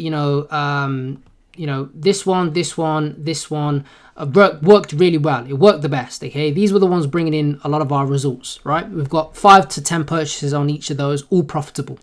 One thing we would do to scale, okay, is we would duplicate. We would start a new campaign, okay, turn this off, and basically you could just do whatever your whatever the product's called. So nail polish CBO, and then whatever the budget is, let's say 300, right? So we would do things this way. We'd take our best ones and we could put them in there. When this is all duplicated, what we want to do is to turn on our CBO. What we can do is we hit toggle this, hit edit, and what we do is we scroll down and it says campaign budget optimization. All we want to do is just toggle this on, okay? And then what we want to do is I want to set our budget. So say for example, I put this at 300, right? So then what we want to do, okay, is of course these ones at the moment in time are all just Facebook and IG. So I would go into here, I would edit, and I would scroll down, and I would make sure that these are on all placements. Okay, that's what I like to do. I always like to just have it on all placements. Okay, so that's how I would like to have things like that. You would have your best ad sets in here. You would have your best, obviously, creatives in here. And then what you would do, of course, is you would just review and publish it. And like I mentioned, you want to let that run for at least 3 days minimum. So to give you an overview, basically what we're doing is new audiences. Okay, we want to test out new audiences, new interest, lookalike audience, custom audiences, etc. We want to put them into a test campaign. And then from our test campaign, we want to identify what the winning ad sets are and then put those into a CBO campaign so that we can scale further.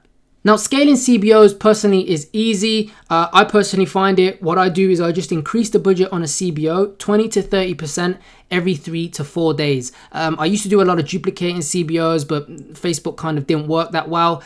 You just end up wasting money. So I personally find just increasing the budget, slowly cooking over time works the best in terms of stability and results.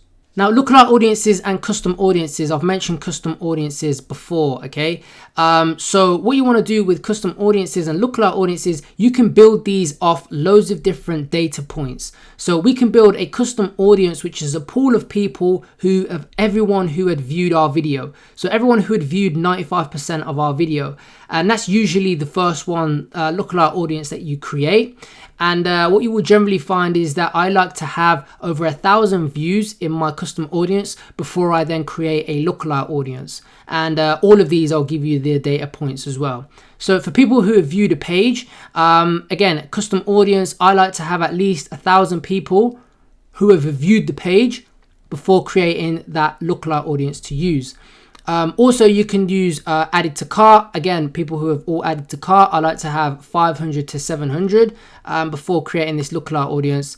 Then we've got initiate checkout. I like to have at least 300 to 500, okay, in that. Purchases, I like to have at least 300 to 500 in that. And again, you've got your Facebook and IG page who have engaged or interacted with your page. I like to have around 2,000 plus in the pool before that. Now remember, the longer you can leave these, the better, of course. The more data that Facebook has got to be able to create the custom audience, the better the seed information is going to be and the better that your lookalike audience should be. Now, one thing I will say is that lookalike audiences recently haven't been performing all that great for me personally. Cold audiences and big broad audiences when you scale have been working the best. Now, let me really quickly just show you how to set up a custom audience and then how to turn those into lookalike audiences. So what we want to do is we just want to click on create custom audience. And these are all the custom audiences that we can create, like I've mentioned. And the ones that I've talked about is in the website, okay? And what we would do for this one is everyone who viewed the content, we would just click on view content, okay? And I like to have 180 days. Now, some of these you may not be able to create from the start because your pixel wouldn't have had the data. But as soon as it triggers, it will then be available. So we want to click URL and then content IDs. Now, your content ID of a specific product will be on your product page. Now, if we take, for example, BlendJet, you can get this Chrome it's called a Facebook Pixel Helper from Facebook. You can get it, it's a downloaded Chrome extension. You can see here when you've got your pixel installed correctly, you can click on view content and you'll see that it's been triggered. So what we would do is we would take, again, whatever our product is, right? Not obviously BlendJet. We would copy this, right? And then what we would do is we would paste that in there. We would call this, let's say, you know, nail polish VC 180 days. So we would do something like that, okay? And we could just click create like that. And there we go. So we've created our VC, okay? So we've created that one in there. So that's how we would create a custom audience. Now, to turn that into a lookalike audience, what we have to do is, again, this is populating, so you'd have to wait, but we would click on this and then we would click on create lookalike audience. And when we do this, we can select our country, okay? Now, depending on wherever your countries are, I personally like to have United States as its own lookalike audience and then bundle ones together. Now, remember that the 1% will be the closest match to people, to your custom audience. So this 1% is going to be the closest people who are likely to take that action, of the people who have already taken that action, if that makes sense. So 1% of those people, then it goes 2%, then 3%, then 4%, etc. One thing you can do as well is if you can also create like where's the word? So if you click here, you can click on 2. So you can do that. And that what this does is it doesn't have any of the overlap. So I personally like to just start with 1 to start with, and then 2%, and you can go from there. And when you click create audience, what it will happen is then it will start populating, and you have to give it about 24 hours, and then you can use those inside of your ad sets as new audiences to test out your product. So retargeting. And this is basically the easiest money that you will make on Facebook, if I'm being perfectly honest, with your Facebook ads and with your drop shipping store. Now, retargeting is basically warm traffic, meaning they have already interacted with your business at some level. Now, these people, of course, are easier to sell to because they already know who you are. They've seen some sort of adverts. So to get these people to buy, what we want to do is we want to be offering discounts or free shipping or answering any of their sticking points that they may have to push them over the edge to get them to buy from us. Now, you may not have enough people in your custom audience for Facebook, like I've mentioned, to spend at first, but you know, as you run your adverts, your audience sizes will grow. So I always like to create my custom audiences to start off with. And then as I'm running my traffic before, you know, what will happen is they'll then start to increase in size, which I can then start to use. Now, the final point, what I will say is that only set up retargeting for winning products after 5 to 7 days or so. It makes no sense starting new adverts, you know, on a product which isn't winning or making marginal sales and trying to revive it with retargeting. It doesn't make any sense. So always make sure that you've got something on your hands that is worth setting up retargeting for. Now, my retargeting structure generally looks like this to start off with, and then I kind of move into retargeting with CBOs. But to start off with, we'll just have like one website conversion campaign. You can have all of your custom audience ad sets, like I've mentioned, 180 days, people who have 50% video viewed and not viewed content. So people who have watched your video but not went to our webpage. People who have VC'd not add to cart, so went to our webpage, didn't add to cart. People who added to cart and did not purchase. Again, this ad set generally might not spend at first. And then we want people who have engaged with our Facebook page, so maybe liked the page or saved the post, whatever, but not went to our Facebook page, not went to our website page just yet. Now, I always like to have at least 2 to 3 ad creatives per ad set. And these ad creatives are generally based around you know, testimonials from customers or unboxing creators work really good, or how-to videos, so like how to use the product. Discounts, of course, always work really good. You know, for example, people who have added to cart, didn't buy, price may have been too high, offer them 10% off, they then purchase.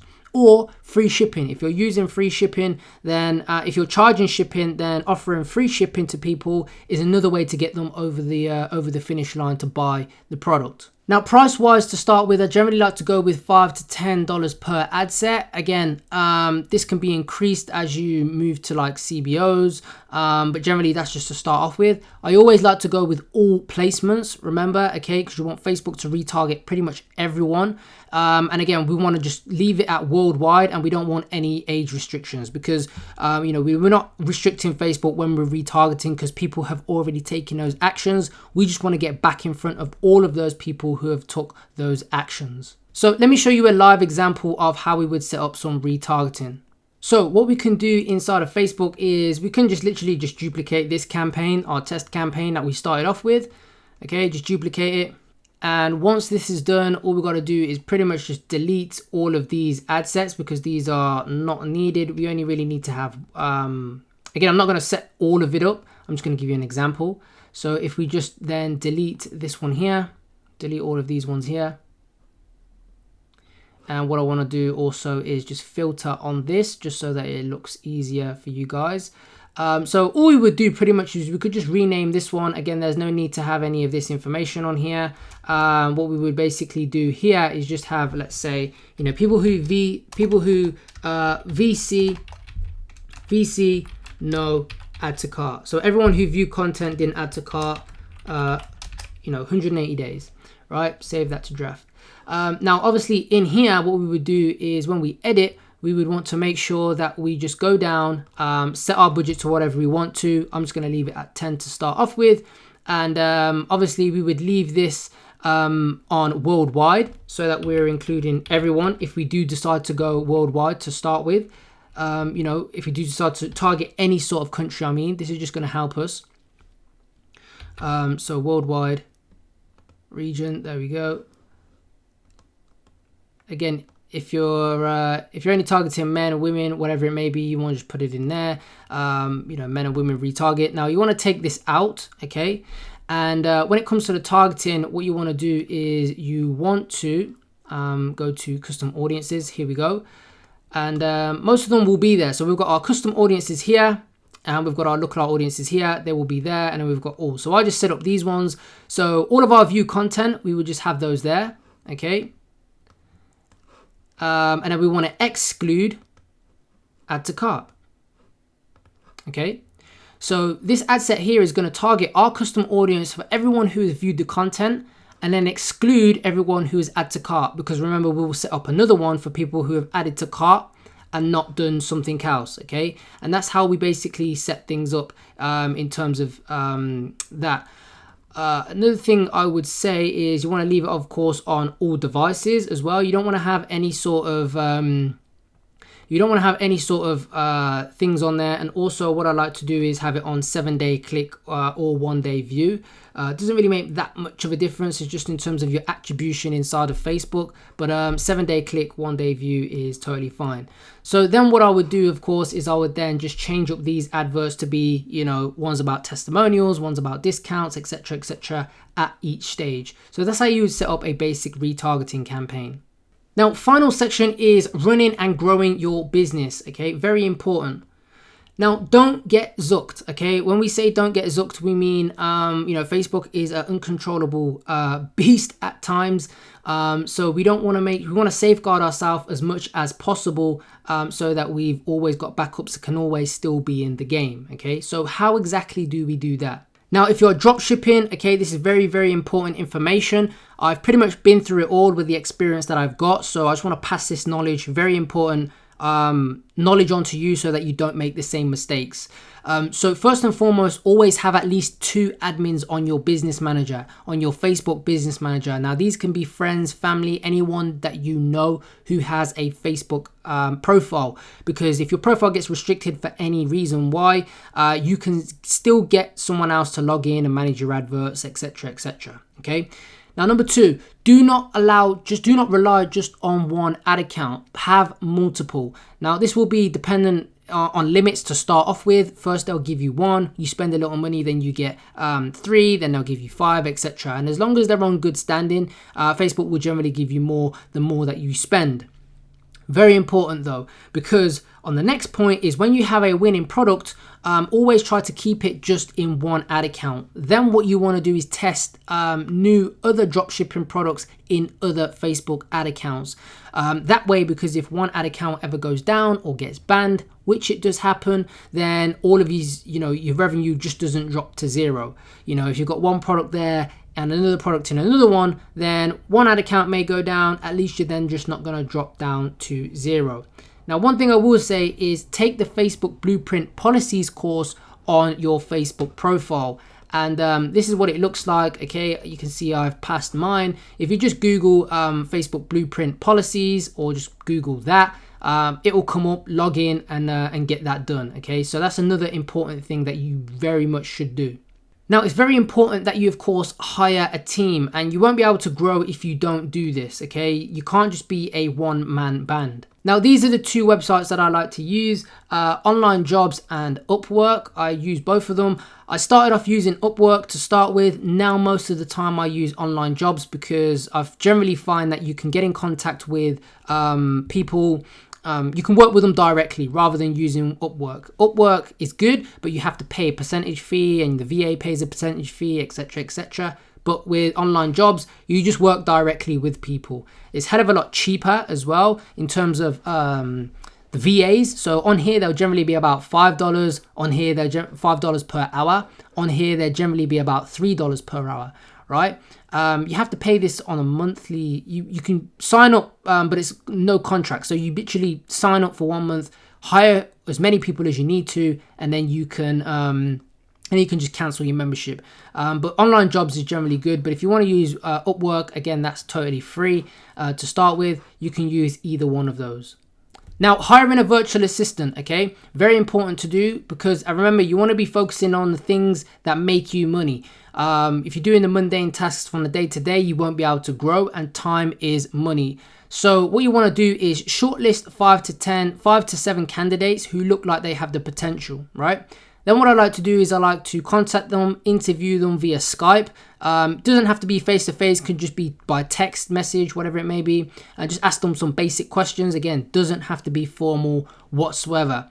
What I like to do also is ask if they're willing to do a 24-hour trial period or a trial task. So get them to actually carry out what it is you want them to do. Don't expect them to be obviously 100% correct to start off with. But what I like to do is always create videos to help them understand the process by recording your screen and doing the job yourself, how you would like it done. Then they can just literally copy the videos and then you can assess how good they followed those instructions. Now, one thing you can do is you can create a standard operating procedure, which is called like a SOP, if needed. That's basically like a step-by-step on how to do things in bullet points, using Google Drive or Microsoft Word. Now, staying organized, how to get stuff done. I struggle with organization and focus, and this thing here will help you massively. So it's called Trello, and I personally love Trello. I'll show you how it works. I've got multiple boards in here, but one thing I like to do is I've got a demo one here so you can see how it works. And basically what I like to do is I like to set things up in this way. You can have people collaborate with you. You can have like this for your products, a list of your products that you need uploading. But I like to set things up like this. So I like to have, things I need to achieve this year, things I need to do this month, things I need to do this week. Then I've got today, and then I've got in progress,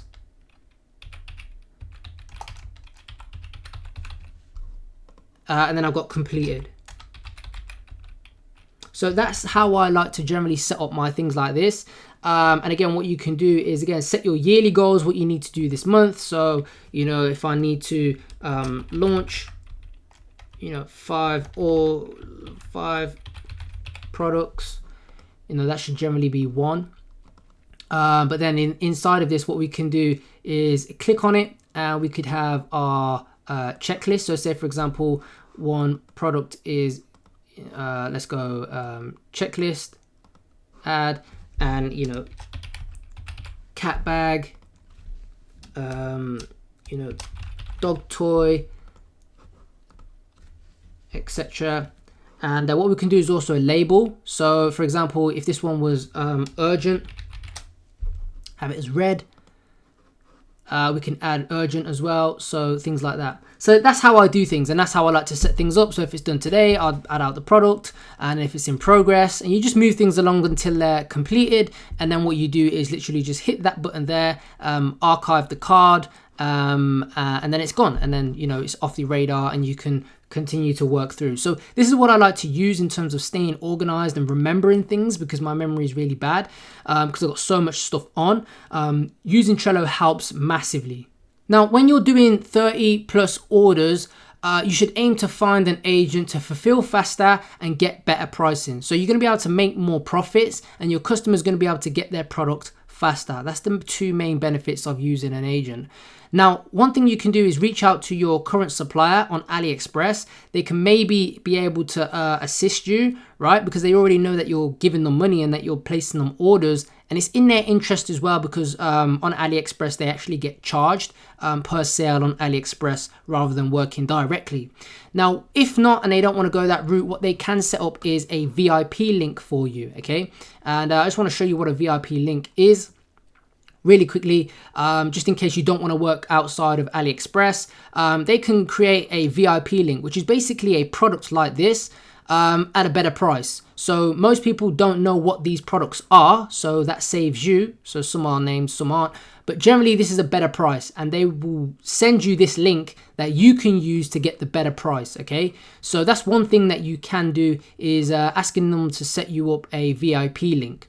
Now, third thing is to ask inside of Facebook groups for any recommendations and a word of mouth. That's generally the best thing. You know, if someone's, you know, working with an agent and doing large orders, then, you know, and they're fulfilling on time and customers getting their things on time, then of course you want to, you know, see if they can work with you. Now, fourth, when you're at that point, if you've got a one product store, then using Diane Xiaomi, I believe that's how you say it, you can connect to your store, the agent can connect to your store. Again, it works kind of like Obolo, but for people at scale, right? Working directly with agents. There's a Chinese version, okay? For fulfillment, or if you're not and you've got multiple agents, then one thing you can use is Mass Fulfill if you're using CSV and Google Docs, right? Final point is you can use PayPal to pay your suppliers to start with, to gain a relationship, okay? Just so that you've got that protection if anything does go wrong. So next steps, I'm not going to go into this into too much detail, but you know, what should you do after dropshipping? Let's say you've mastered dropshipping and want to move to the next level. Now, the next logical step is starting a brand. And this is something that I'm currently doing at the moment in time, dedicating a lot of my time into starting a long-term brand. So I'm going to give you a real quick overview. Just it's a whole different video. I'll leave a link to it somewhere on this video about that. But it's a whole different topic. But I just want to give you an overview of what you should do if you're at the point now whereby you've been dropshipping for a while and you want to take it to that next step. So moving to a brand. Now, dropshipping stores are good for cash flow, right? But they don't have the longevity to sell for millions in the future. Dropshipping is good because it has low barriers to entry. You know, you don't need a warehouse. You don't need significant investment up front. But to be perfectly honest, you're not going to be able to sell a dropshipping store for multiple millions in the future, right? Now, once you have mastered dropshipping and you should look to build a long-term brand. Like I said, that's something that I'm currently doing at the moment in time, along with still dropshipping, with the knowledge that you have, okay? Because what happens is brands require much more time and significant upfront investment. And also it comes with a lot more upfront risk because of course you have to private label stock, you have to meet minimum order quantities, which may be, you know, anything from 100 pieces to 500 pieces, right? To get your logo on the product, you got to deal with prototypes, getting it sent to warehouses and those kind of things. So, you know, if you're completely a beginner, then all these kind of things are kind of out of reach because you're going to need to invest what, $5,000 to $10,000 upfront, right? To start off your brand. Whereas on the other side, dropshipping will give you the skills and most importantly the capital to be able to make that leap into a brand. And like I mentioned, you know, dropshipping is very good. It's a cash flow business, but it's not something that you want to be doing for a long period of time. But once you've got those skills, what you can then do is transition into a brand when you've found winning products, found winning audiences, built a team, and understand how e-commerce works. So that is the end of this video. Hopefully you've learned loads of stuff. If you are still watching at the end of this video, then thank you so much. I put so much effort into this video. I'd appreciate it if you've done as best as you possibly can to run up those likes, run up those comments, and I'll give you all of these slides to help you out with. Okay, so 1,000 likes and 250 comments, probably set that a little bit too low, but yeah, I would appreciate it if you run up the likes, run up the comments. It will help out the algorithm and also it will help out the channel as well. Of course, if you are new to the channel, then make sure of course you subscribe to this channel. I drop loads of content just like this, so if you do want to get notified, make sure you put the notification bell on and most importantly subscribe to the channel as well. Now, if you are not following me on Instagram, make sure you hit me up. It is Beast of Ecom on Instagram. Hit me up, drop me a DM, drop me a comment, and I can try and get back to you as best as I possibly can on there. Finally, if you are not a part of the free Facebook mastermind group, okay, we've got about, I think it's 13,000 members in there, 100% free. We all network and stuff like that in there. Make sure you jump in there and network with others who are also on the path to success. Finally, if you want to get your hands on a free ebook which covers stuff like this, then head to dropshippingsecrets.com and you can grab a copy of that. But that is it for this video. Hopefully you got some value. Take care, and I'll see you in the next one.